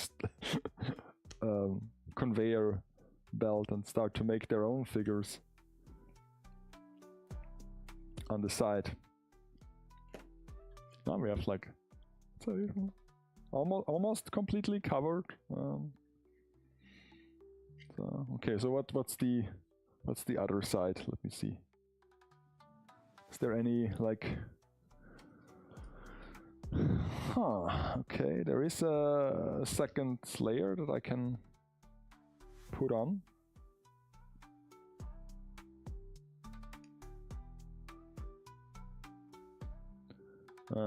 Or bootleg version. Do you want the original product or the bootleg version? Yeah. I mean, that's also a thing, like bootleg. It's just, the term is so stretchable. What does it even mean? I mean, if the quality is like the same, why even care about it? It's like the same with like merchandise, that basically yeah, there are licensed products, and you could say if you buy the licensed product that your favorite IP company, artist, whatever, might get some money out of it. But we had this so often because I knew a guy who did like some piracy, control, like was like what's it called, like some investigations on certain events and during the in the fan scene. And he told me that most of the time the not licensed products do even look nicer and more faithful to the source material than some of the licensed products. So when you have like some One Piece merchandise, for example, there were like those hats, those plush hats that you could put on, and most of the time the licensed one looked the worst. So yeah. Recently I repaired a figure's wing at work using pattern resin, and I'm currently writing a little tutorial. Ooh, I'm looking forward to this.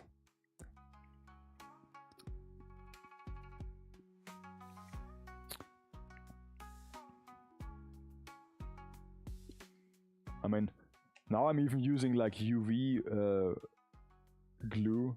I've never done this, but since I wanted to have a UV light, I started to use the UV glue, and it's just like magic. Because usually I'm not a big fan of like glue.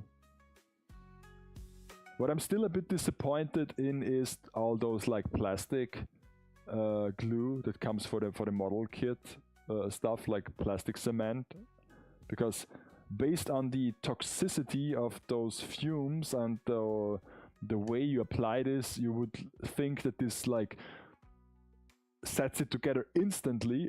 I mean, it is called plastic weld. You have an imagination of like somebody is welding things together, But I have to say, even when I use it on the right like material, like ABS,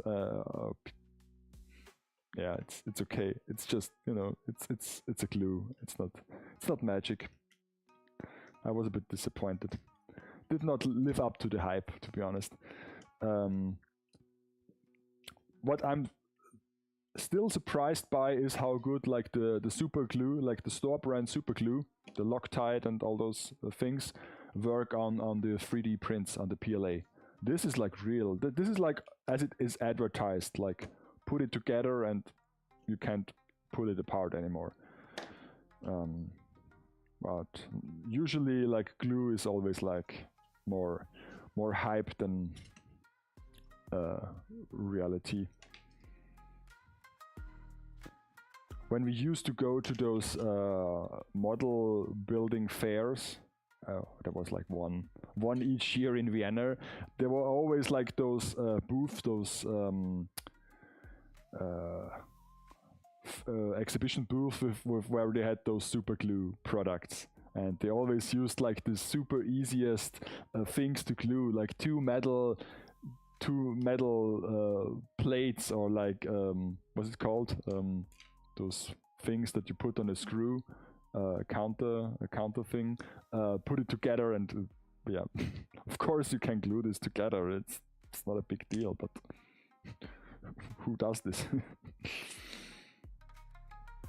Yeah, it is dangerous and lots of fun if you stay in a small room with it.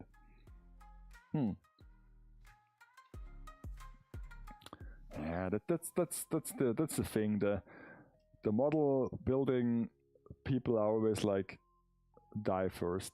Okay, don't have a long life expectancy because of all the things they inhale and work with.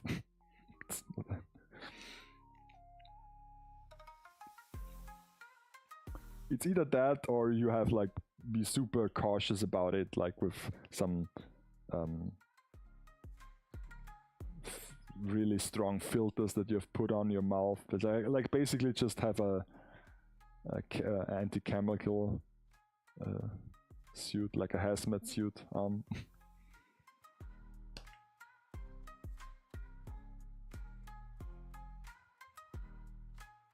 Okay. This is really fun. I enjoy this. I'm enjoying doing this. Last few times I used the clay, I was like, can it be over? But now that I've do this on a smaller scale, I really enjoy this because it's more versatile, or more like I don't do the same thing constantly. You have to can be a bit creative. So I like this. From now on, I will always make my figure bases myself. I just bootleg my figure bases from now on.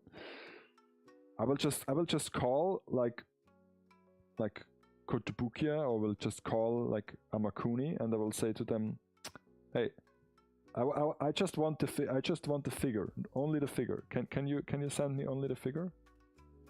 Like for a discount, I don't need the base. Just the figure.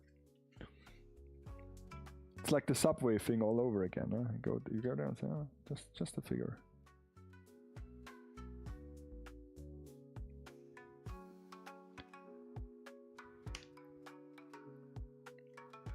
Toxic glue fumes, even cheaper than crack. Yeah, I mean this is like a thing. Huffing glue. It's even in my intro. So, yeah. But I don't know if is it really like effective, because that's the one thing that I don't like.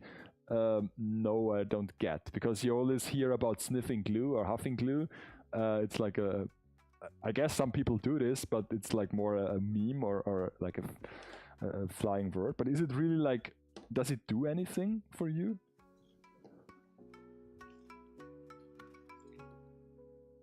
Is there any like, benefits, like?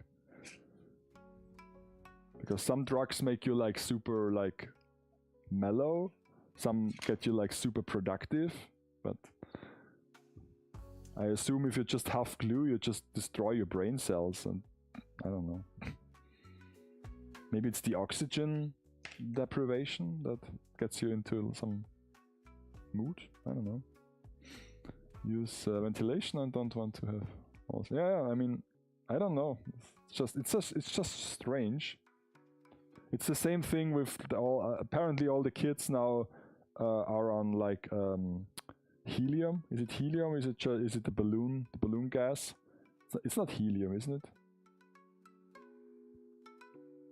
It's a other chemical substance. Because helium was the thing that we also used, like sometimes we inhaled helium to have a funny voice.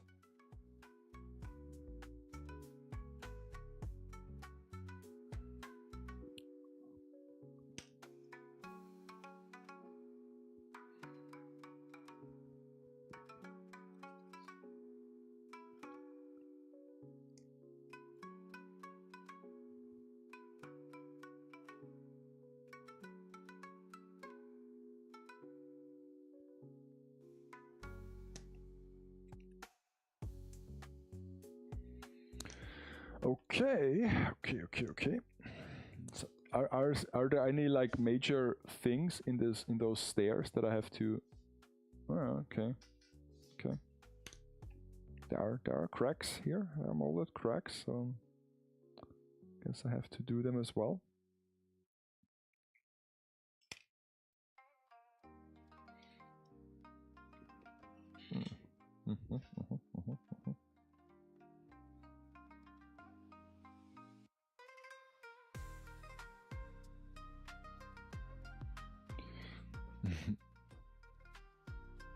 Yeah, it's the same. It is here the same. They use it with balloons, not with balloons to not rip the lungs. They use those large bottles. Yeah, you can buy it. I have heard about that. Yeah. I think that's a German thing. I don't know. I've never seen like people do this, or that you can buy them here, where I live, like in the traffic. They don't want to do this. I don't know.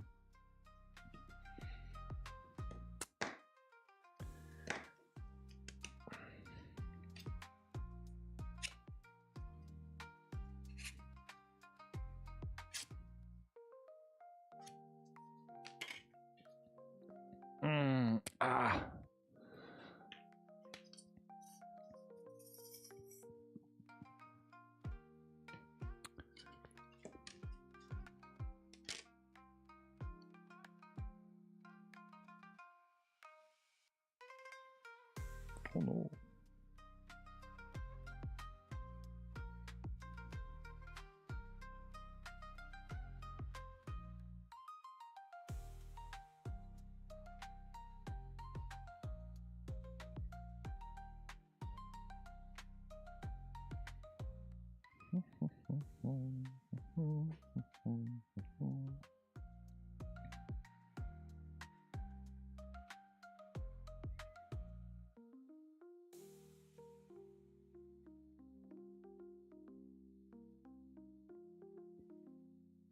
Sometimes I have to like think of why I'm doing this here. Why I'm basically remolding the same base and not just use the one that was included with the figure and just build on top of it. But I guess there are 3 reasons. Because first of all, the original, I think I can do a better one, even with like the original setup. Maybe that's just hubris, but maybe I can do a better one. And the second thing is that I don't want to be careful, because if I have a base made by my own, I can just add to this without any hassle. Don't have to be careful not to damage the original one in the process. And also because the original one had a really poor fit, in my opinion, for the figure. So that's the reason why I'm starting with the whole thing from scratch and not just add to the base. Like I did with the Blackrock Shooter. Oh, the Blackrock Shooter photo. It's such an old photo, but such a good photo still.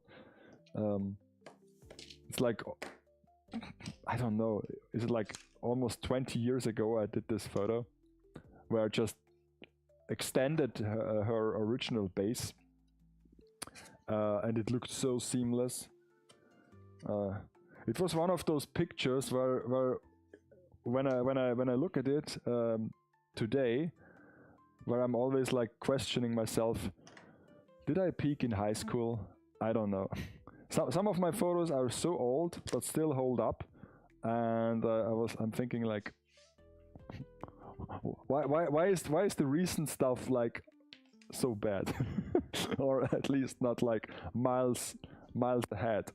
Oh my god! Oh my god! Oh. Okay, I guess I was able to stop it because I felt that I get a cramp in my leg. So if I will yell out and fall to the floor and go into a break, you know that I have a cramp in my leg. Sometimes it happens. It does really hurt. And then I have to like smash onto my lower leg to get the cramp going away. It's weird.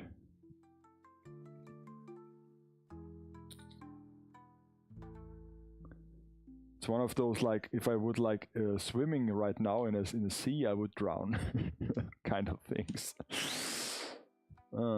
Remember, you are the most critical about yourself. That is normal, as you want to aspire to perfect. I mean, I guess. It's not that I'm super critical. It's like it just worked. It just worked in the moment.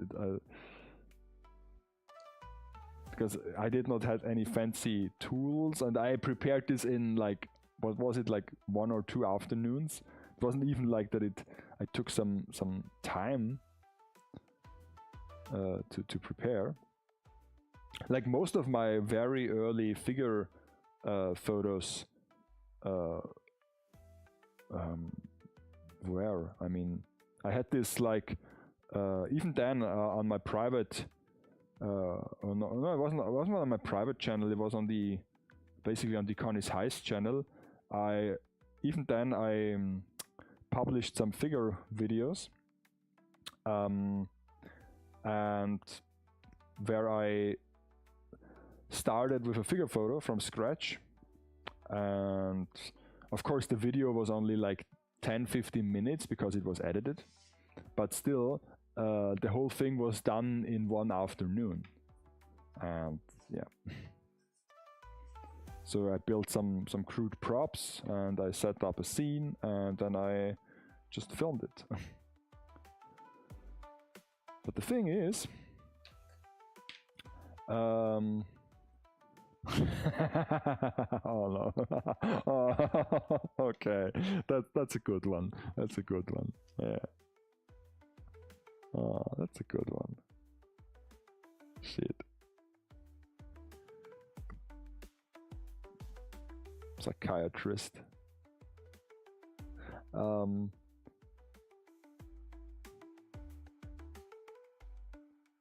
yeah, like I said, I've built this in one afternoon. But now, sometimes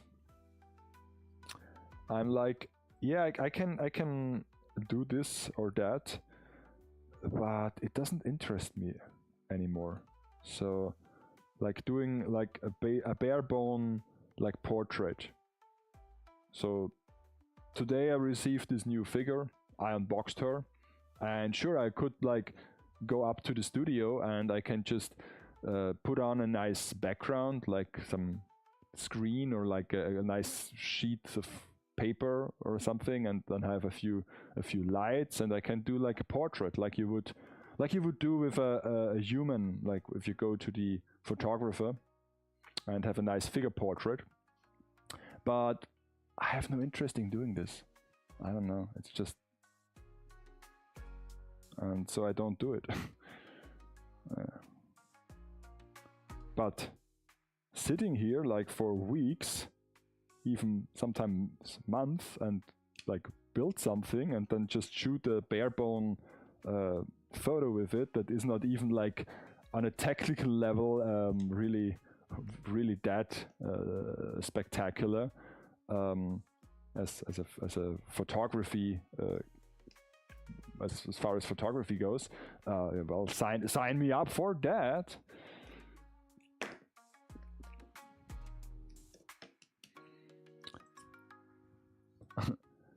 But even with those projects, I'm very picky because I know if I really commit to a thing, I might be here for like weeks and days and months.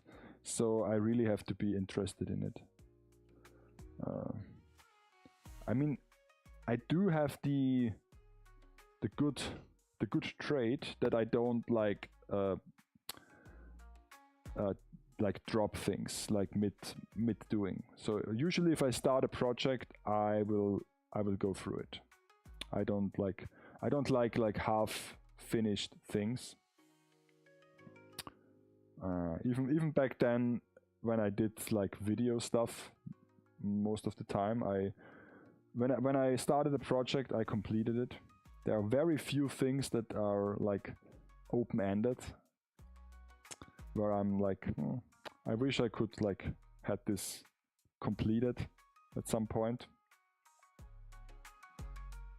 One of the things, and I know if I tell you this, you will be, oh, that's such a good idea. You really have to like do it and build it and make it,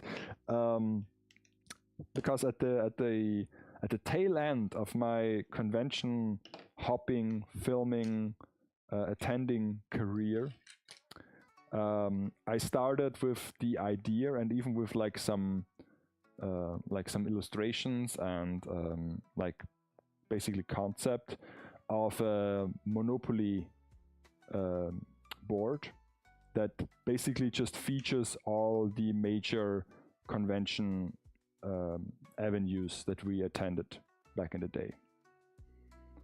It had the international flair, so it started in Austria. Austria was like very low tier conventions. Then of course Germany was somewhere in the middle, and then you had like places like USA and Japan, even if we never like went there, but we had some like meme conventions back in the days that you might have heard of in social media.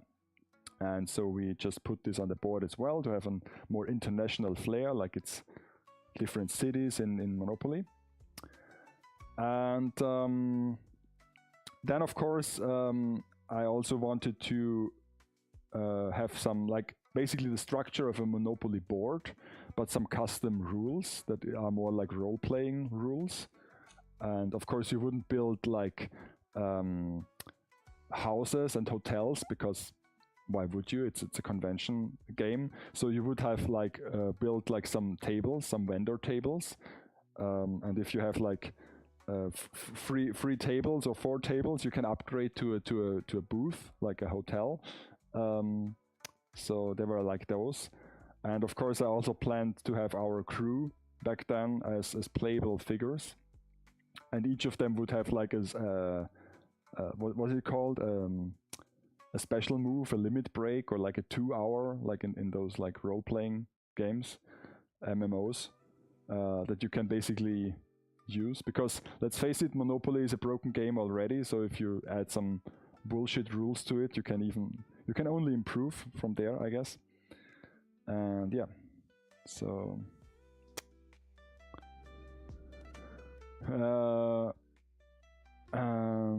yeah, that was one of those things that that hold me back, honestly, because this was one of those like, okay, I can do this for our group of friends, but this would be such a cool project and such a like intense project that I want to have this on a bigger scale so that more people can enjoy it. I don't want to like sell it and make a profit, because but even if I like put it out there as some free thing, we might run into legal problems. So this was one of my concerns. And the second one was like I said, it was at the tail end and I lost interest in the project. And also it would like be heavily like inspired by our inside humor that we had back then, so it would not be so basically there was the struggle.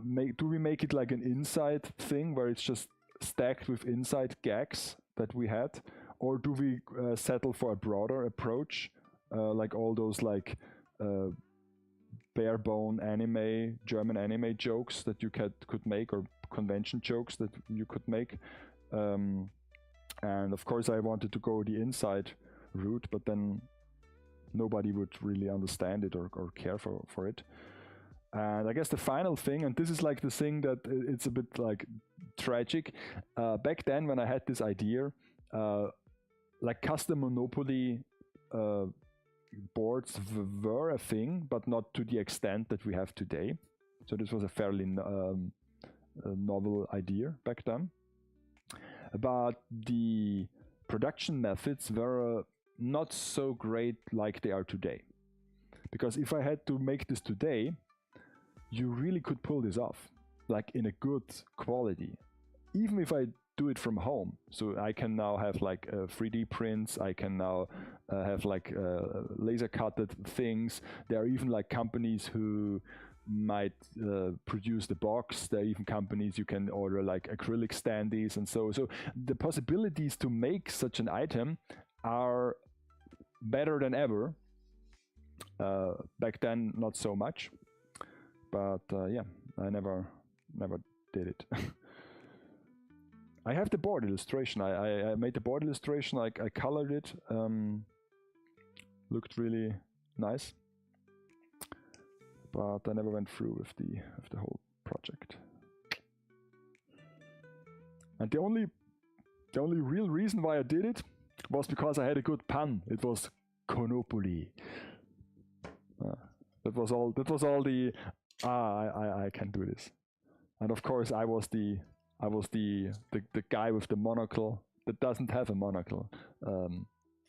Did I have one? I don't know. I had a camera like that was like lurking out from the O. Yeah. So this was one of those things that never came to an end or to realization. Another one was like Convention Carol, where we attempted to reimagine a Christmas carol, like the famous Dickens story, and we just managed to film one part, like until the ghosts might appear. And this is again one of those projects where it was just too late into the whole thing, and we were not able to complete it. So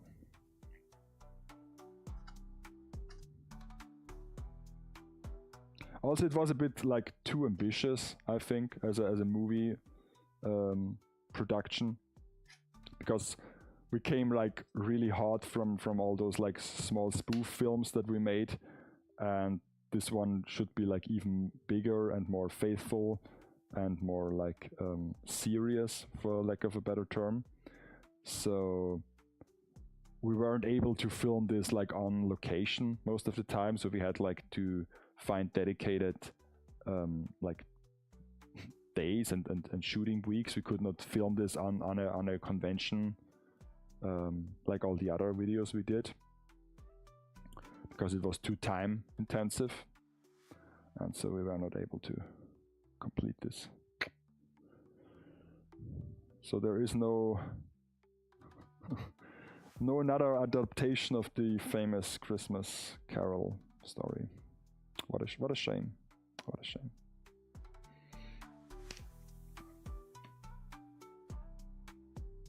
But other than that, I don't know. There aren't many like projects that are that didn't really come to fruition. I guess there is this one like convention DVD that never happened from a small Austrian convention, where I basically just did the whole thing. Like I had the like what is called the master copy, But then of course, back in the days, my DVDs were just like things I did for friends, so I did not care about like copyright, because you had no YouTube. You just put it on a DVD and you can watch it. So you were able to use like music and video and whatever. So nobody cared.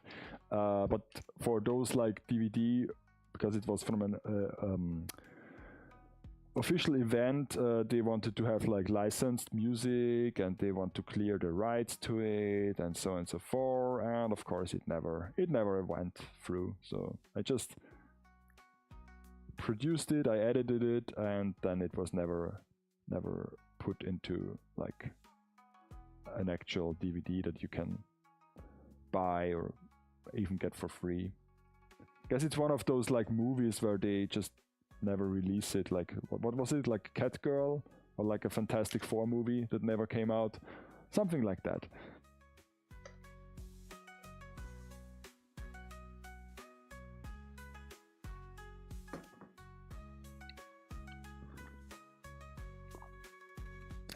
Yeah, there is a lot of hobby games that you can bet cash on, invest in creation. Kickstarter was created for that. It was Kickstarter was in created for that, like for traditional board games, or was it like for? I guess it was for video games. Because let's face it. But yeah, the board game scene, of course, is also a thing that went crazy over the time. Like all those like basically like analog video games at that point, where you just basically have to get really comfortable with the rules and describe it to someone and just learn it. So I don't know if they, I guess they can be fun if you have a really dedicated group, like a Static, where you can play those games. But for a casual like sit together, we always like end up with the same basic games, like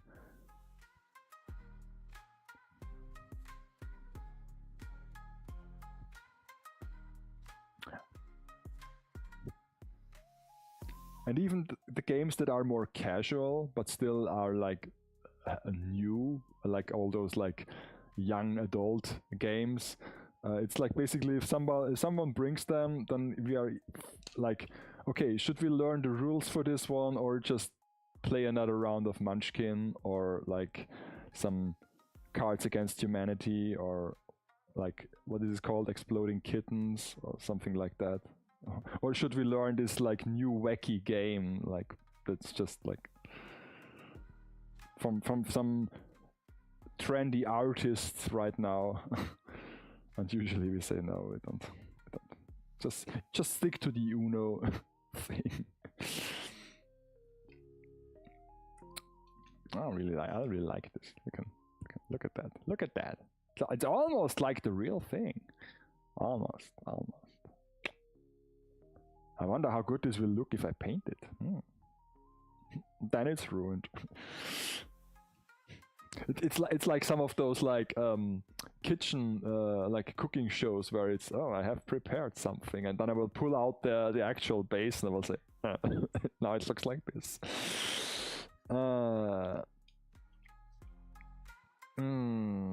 My friend and his group of friends made a paper fence, and they sell all of it. They sell all of it today on the first day. They sell all of it on the first day. Okay. I know that the remade an unofficial Crimson Skies tabletop war game. Oh, okay.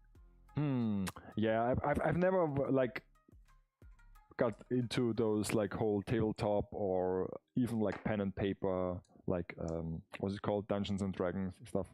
I attended one like group as a project of a like what was it called, like a charity event, and it was fun, but I don't know, it's like role playing is not my thing, to be honest. I can play like a character for a video based on my on my own terms. So I can like change my voice and I can change my behavior. But to roleplay, like even like live roleplay, like LARPing, or even if it's just like sitting around and pretend to be like a druid or like a wizard and wandering through a scenario, it's not my thing, to be honest. I don't like I don't like I like the creativity or the spontaneous thing to do this. I don't know. Also, I'm not a huge fan of most of the settings, to be honest. I mean, like the classic fantasy thing, it's okay. And I know there's every setting imaginable out there, but most of the time it's like, most people, I guess, I do still do fantasy or, yeah.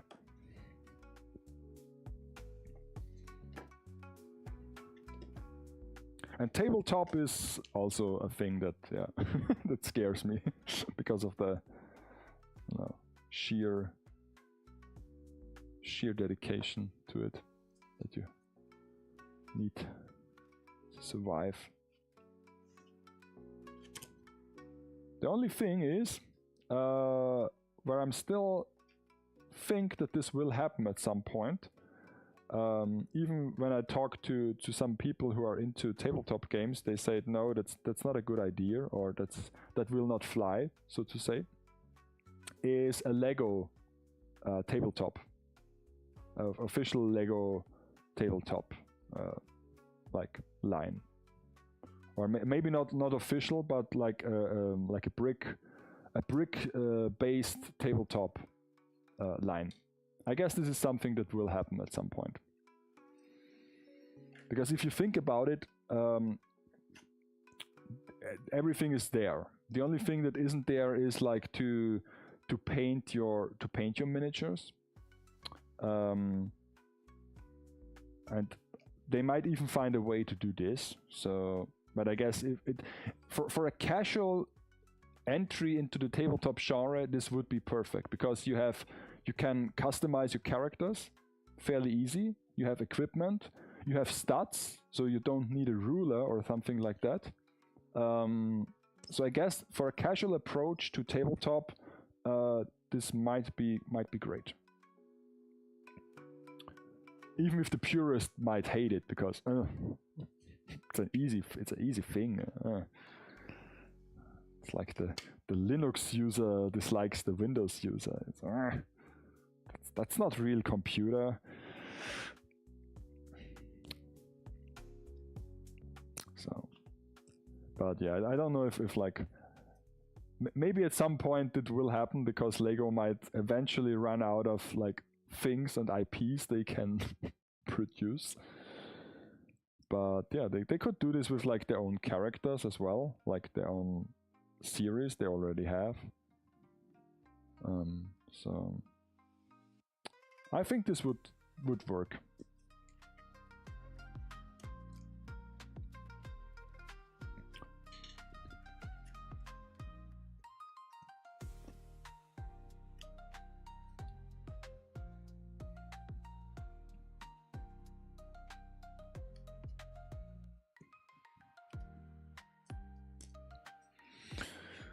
So, before I end today's stream, I want to try to cut one of those lanterns to have it like placed here. I want to see how this goes. But I guess I have to do an intermission and clean my hands and the place so that I can cut it. But that's one thing I want to try today. So how is this one here? Okay. Because that one also has to be like damaged, but I guess it's easier to carve out the plastic than it's to destroy the space.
So let's is there still material? Yeah, there is. Okay, so I can cover this. I guess I will cover this base section here, and then I will try to cut my lantern. My perfectly fine printed lantern will be... No, that's too less of material. Oh, well. So yeah, next week I have 1 week of vacation, and hopefully I can finish this garden project like 99%. The last percent is goes then very slow, like an installation bar. Trolls you. And then I also noticed that on Monday, so not next Monday, because this would be the like 18th of May, but the 25th of May is a holiday as well.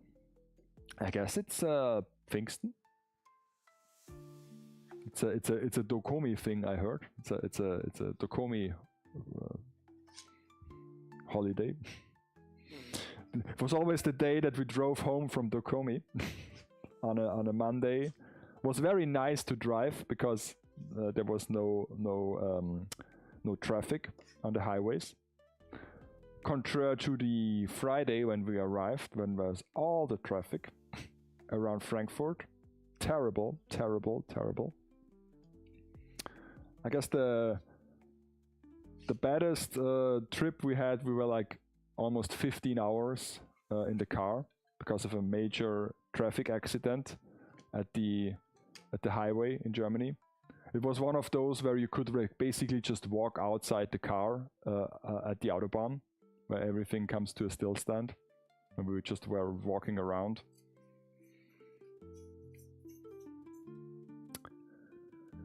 And then we took so long in this traffic jam that we basically realized that we won't made it in time to the location to do any meaningful things like shopping or like get some what's it called, food, some things, so that we made a little detour to another like convention city along the way, where basically no event was held this weekend, but we just drove there. It was like just funny to be there, and yeah, this took even longer, but we were like, okay, doesn't matter anymore, we just do this now.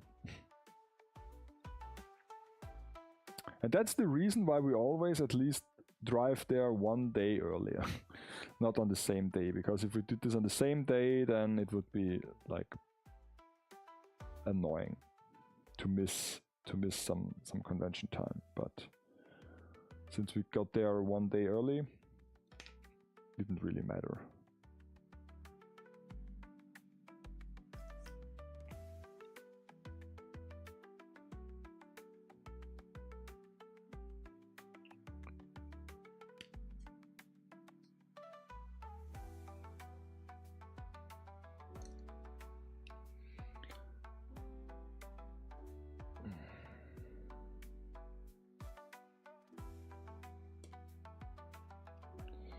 So yeah.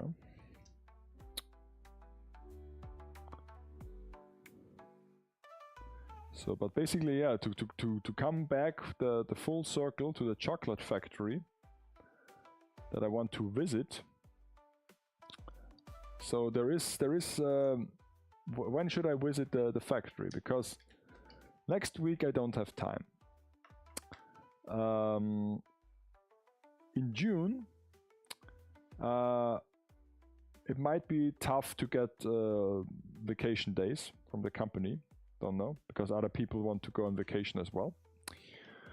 As strange as it is.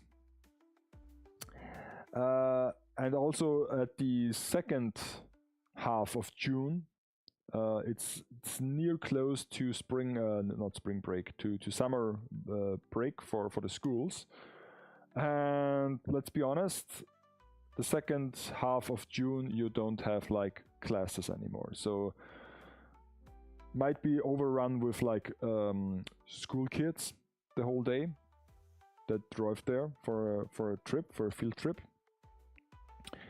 And same goes for the holiday season in general, like July and August. So might be September, but then September comes an issue that is like unique to us. But my dad wants to drive with his bike each day. And of course, if we go there, he can't do this. This will not fly as well. So, but if we do this in the summer month, like in the middle of summer, he can drive in the early morning. But if we do this in September, it might be too late, too dark, too bad of a weather. So yeah, I don't know. But I really want to do this. So I might have to come up with some spontaneous booking, and then they can't back out anymore. Just overwhelm them with the news. Because that's the thing. If you want to attend a thing with a large group, or even like a small group, it doesn't really matter if it's small or large, but it will get more difficult if it's larger. If you are planning something and want to take everyone's consideration into account, chances are high that you don't make any progress. So there has to be some person who does the hard decisions and says, okay, we do now this and this, and the other people just follow along. Was the same at the conventions when we got like a bigger group of friends, and it was nice because you had like friends, and those friends had other friends, and then they came along, and the group grew bigger and bigger and bigger. And first we were like 3 people in a hotel, and at the end we were like 15 or 20 people in a hotel who knew each other, and it was like cool. But on the other side, it was like, when we were 3 people, we knew, okay, we go to this place for dinner. On all 3 days, there is no discussion. We just do it. It's quick. It's efficient. We can feast there, and then we go on for the rest of the day. But when we were 15 people, it was like, okay, what's for dinner? And everyone was like, oh, we do this, and no, I want to go to this place, and no, I have like I'm a vegan, and I don't like this, and I can afford this, and so it was like, yeah, kind of annoying to listen to everybody's opinion. And we became like sluggish in the decision-making process. And it basically ended the way it always ends. We just split up. And so you had this huge group of friends that were basically together at an event. But most of the time you did not see them, because everyone was making their own like thing. So yeah. Sometimes you run into each other, but for the most time, you just saw those people at the very, very late evening or at night at the hotel or at the breakfast table. But that's, of course, is a lie, because there was no breakfast table, but because we did not want to spend money for hotel breakfast. Back then it was free, but later years they charged real money for the breakfast, like €15 per person, and we was like, no, that's too expensive. We just go to McDonald's. So yeah. But basically we would have seen those people at the breakfast table, at least. So yeah. Okay. Another stream well done, I would say. Made some real good progress today. Would not have thought that it might look so nice, but this is going somewhere. We might reach this point of like where I can see, okay, this is really coming together sooner than with other projects. Let's see. It all depends how good those lanterns are to be integrated into this scene, and we will find out very short after this break. After these messages.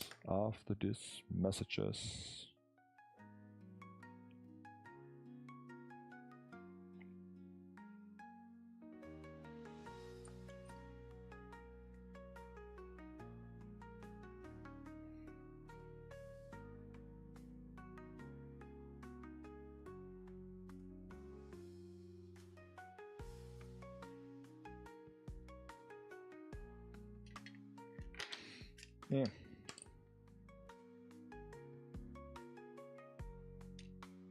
Okay. So yeah, this is how it looks now. So one staircase is almost completed, and the other one is still to be done. Those are the little sticks I've made. Almost dry now. So yum yum yum. Here is the top, the bottom one, so I can put this here. And it dries up fairly well.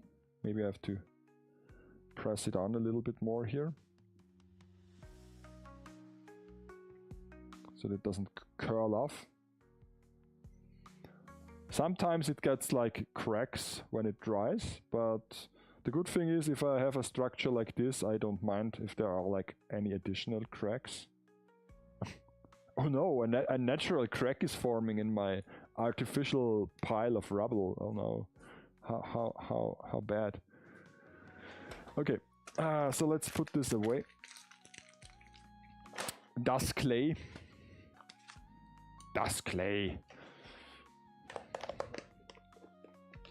Today they like what's it called, like announced or like released the official song for the FIFA World Cup, again sung by Shakira, and it's called Die Die or something like this, and I was like immediately thinking about the Simpsons gag. It was no, it's called D.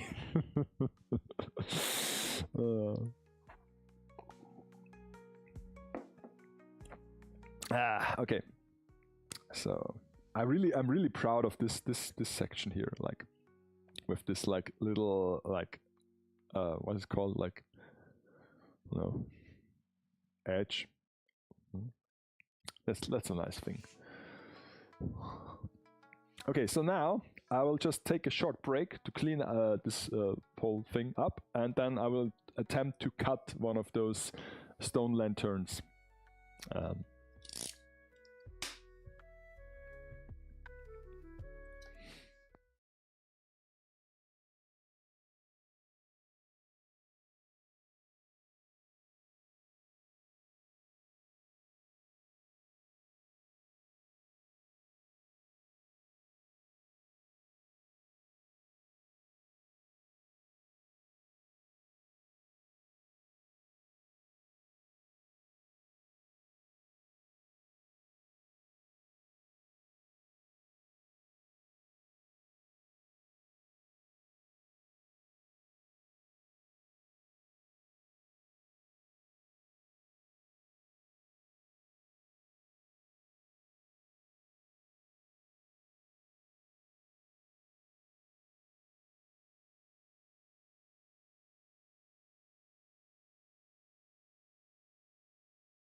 Okay. So it's almost clean. Good enough. And now we take this and this next to each other. There is this one, like, and this one. So this is the thing I've printed, and now I can see that I have to cut at least into an angle. Maybe I can use a pen to cut, like,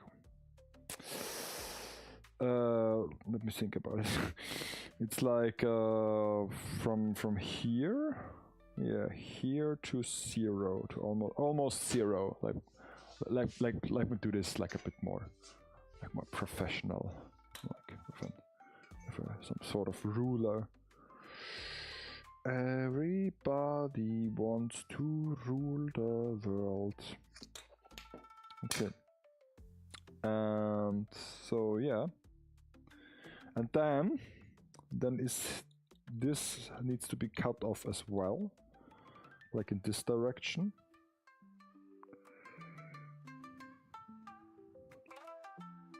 I know that the original one is going into the pillar as well, but let's not do this, I would say. Let's see if I can just pretend to cut this at an angle like this.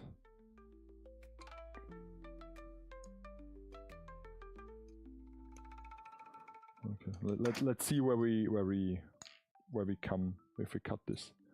Yours has more texture to it. Looks really good. Does it? It has no like this one has texture, but this has no. It will have texture if I'm finished with it, but until now I just have to. Okay, I cut this here, so I can then cut this here. Okay. Let's see if this works. Let's make this cut first because it's the easier one to do.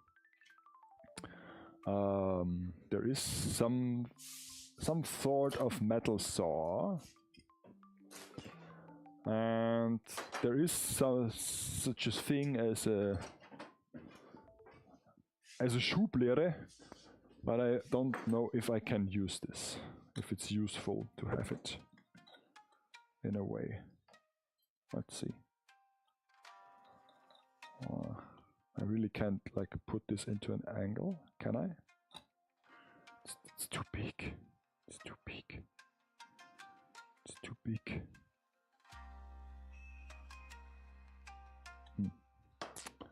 I guess I can just use the like this thing here. Let's see.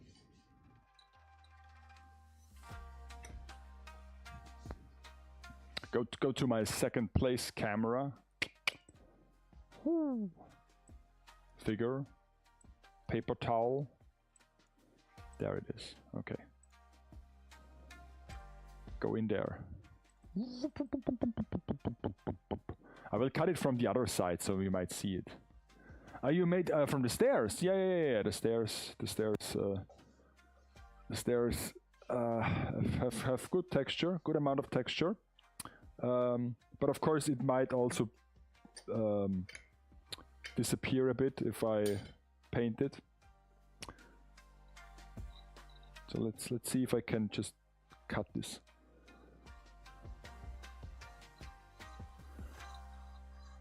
Very slow.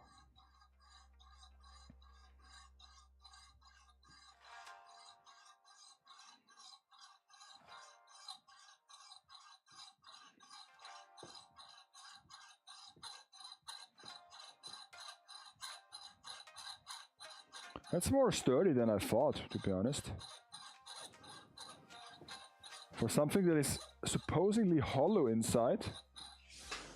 Maybe I will just stand up to have a bit more pressure. Now we are talking. Now it's going through like butter.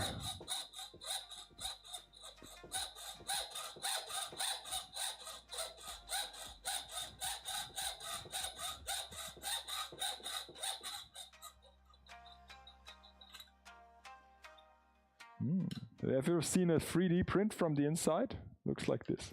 Of course you have, because it's printed in layers. You see it when it's got printed.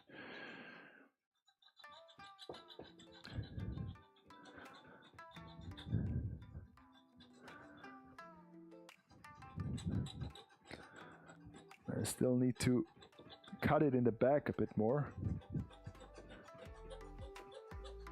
Cut it some slack, I would say.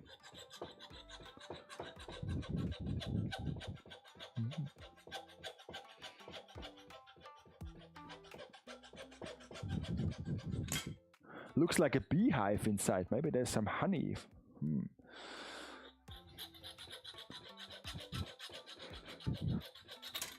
But I don't know if you noticed, the glue is still holding strong, so it doesn't fall apart.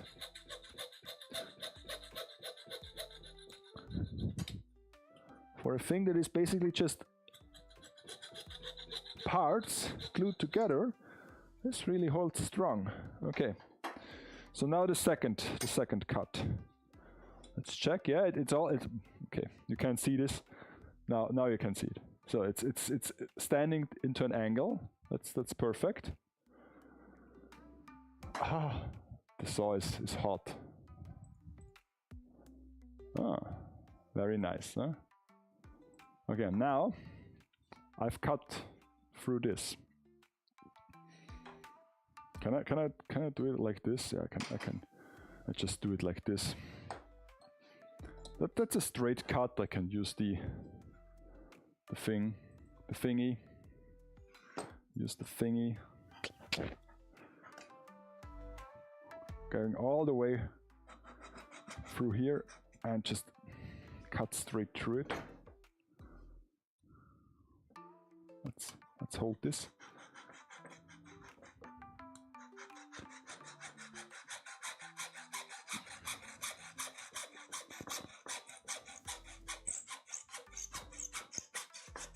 Yes.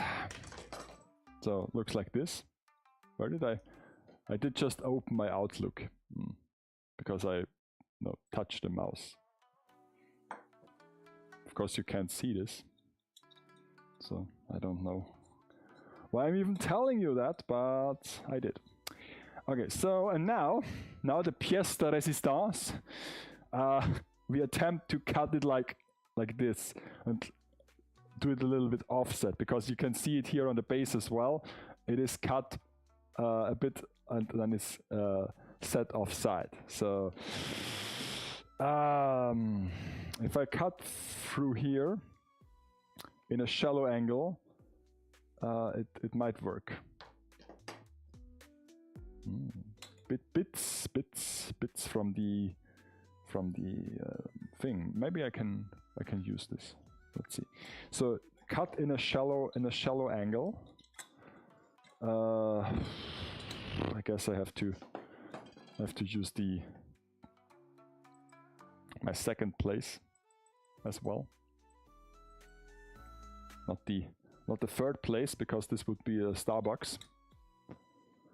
I'll use the second place.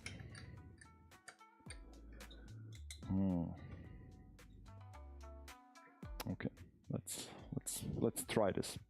Like a real shallow angle.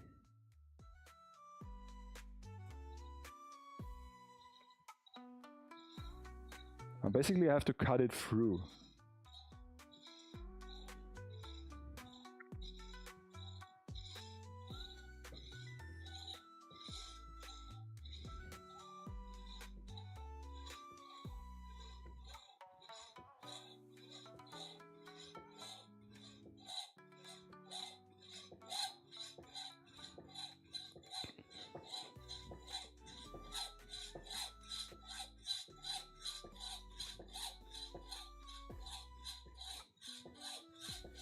This is like when your mom says, "Can we have a 3D printer?" "No, we have slicer at home."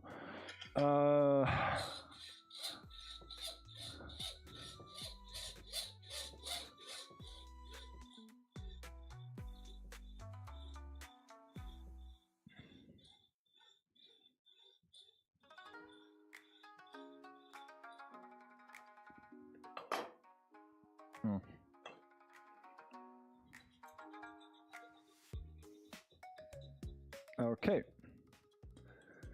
Ah. Completely destroyed. Yay. So good. Yay.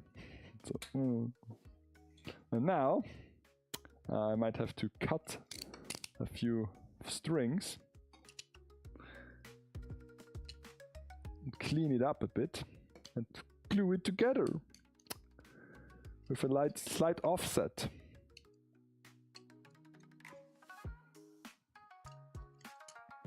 It smells funny.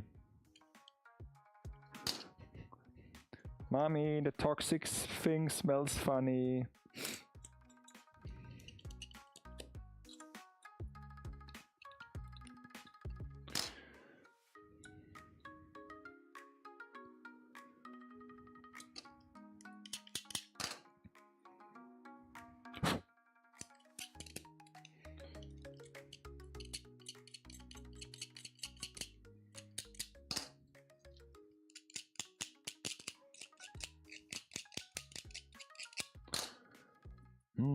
Okay, so now slight angle, slight offset angle, a bit to the bit behind. But if I go this down,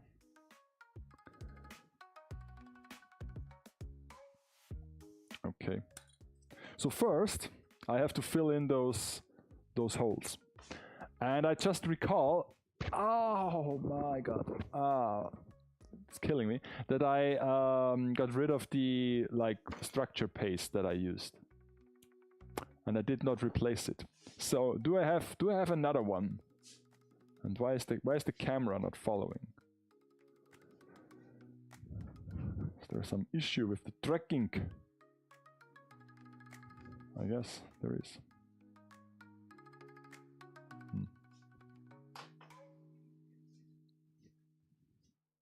Is there another thing I can use? Let's see. Fanspachtel. But this is like two-component thing. So no. How about no? What's this? This looks promising. Old. What's this? Kunsthartspachtel. Für innen und außen. So for figure base also. Let's open some cat food. Let's go. Some cat food. Let's see what's inside. If it's still, because these are like all things we used in the house when we renovated the place. So chances are high that this is like already dried up and not usable anymore. Like basically the other thing was that I got rid of because it started to get really hard. But I have to replace it because only getting rid of it but not replacing it is not a thing that allows you to continue with some work. This is like really annoying to open. Oh my god. Because usually this is like another bevel, but this is like just a straight bevel into the can. So annoying. I'm curious how this is. Stinky sardines. Isn't this a thing, like a Cloudy with a Chance of Meatball reference?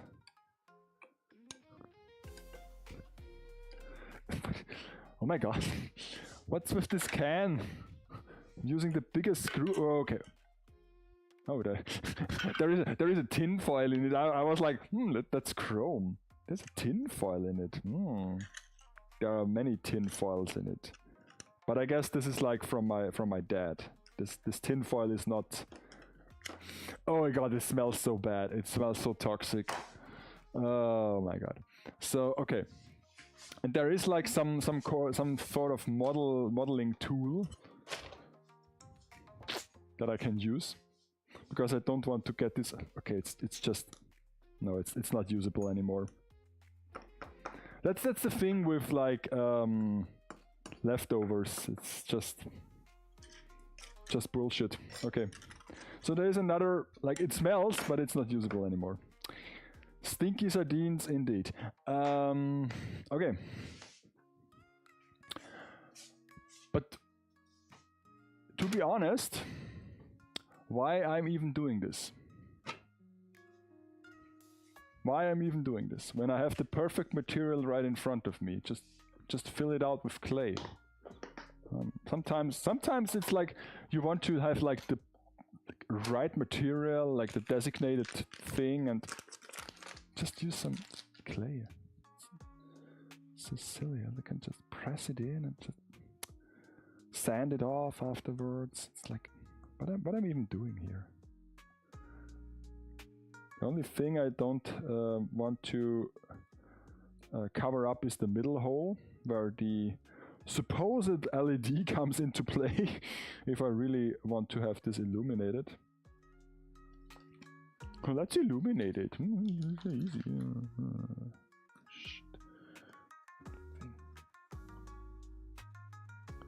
So now I have some water. Water! Where's my water? If I wouldn't have the water, I would use the tea.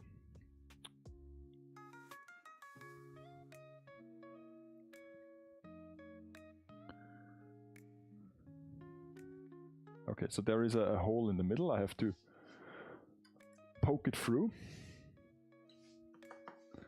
Retain this hole. Get the clay out. Jesus. Okay.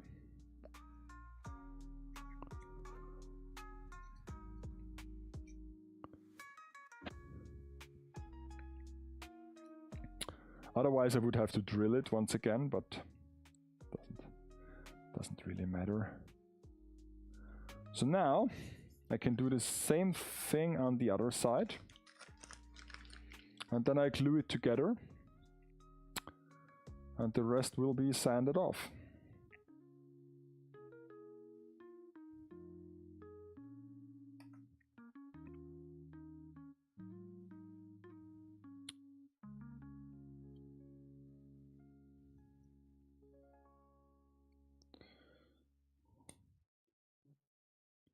Yeah, basically I have this, you've seen I have the whole cabinet is full of like cans, like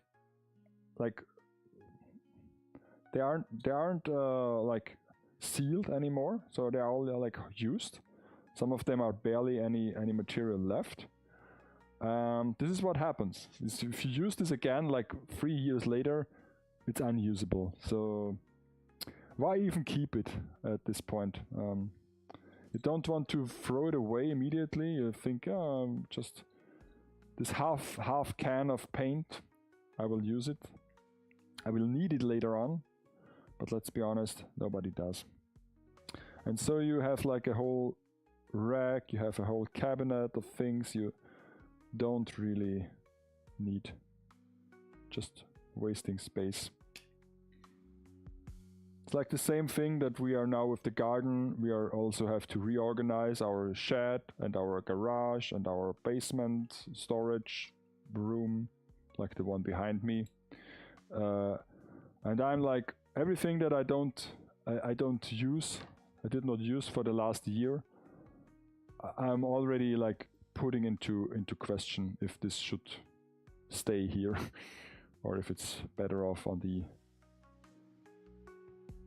landfill or just selling it to someone.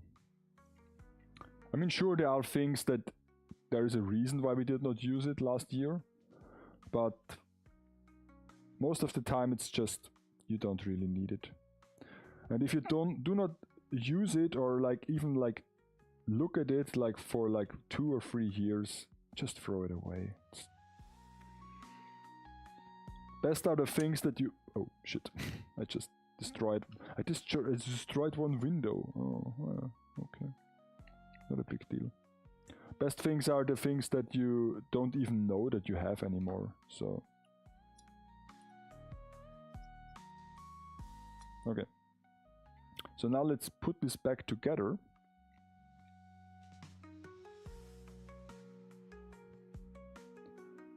don't even have to glue it like that much. The clay will just suffice. I can use a little bit of like white glue. But other than that, if I press it together, it has to already work. Okay. Well,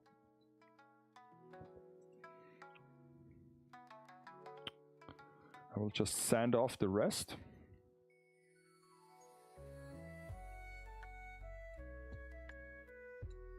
At some point later on.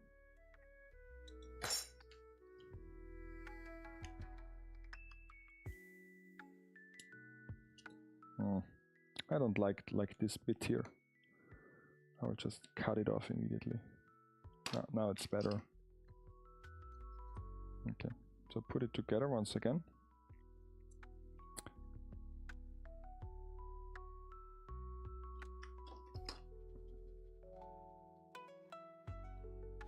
Okay, so now we have a little sliced crooked thing that hopefully, okay, I have this one window, I have to keep it, that can be, oh, look at that, how good this comes together, look at it, isn't that great? Like I said, this almost looks like the real thing. Of course, there has to be a top as well. I can place a top on it, barely, because it's like in an angle, but you get the idea. And now we have to cut this in some sort of way to have it lay here somehow. But this is for a later time. I might even do this off stream. I don't know. Maybe, just maybe, I will do a little birthday stream, like a little extra shift next week on Wednesday. Maybe, if I feel like it, if I have time. If the grass planting goes well, if I'm not occupied anymore at the late night or of the afternoon, I might do a little birthday stream. Let's see. Maybe not.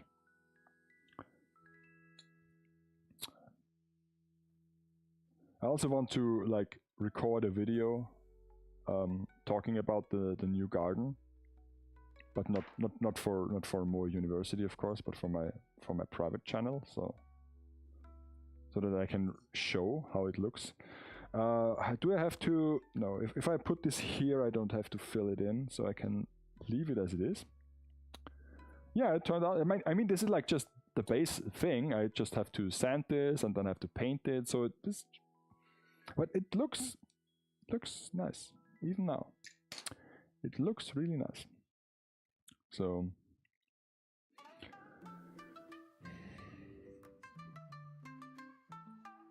maybe we can fool someone with this mock-up base. Like, your base looks a bit like silly. Something is wrong with this base, but I cannot tell it. Very bootleg base here. So okay, so I let this dry over here. Let's see if the clay and the white glue can hold this together, or if it's just falls apart. And this one, I have to cut it at some later point next week. And now I have the pleasure to end the stream and to tidy up the workshop once again. I love this after tidy up session so much.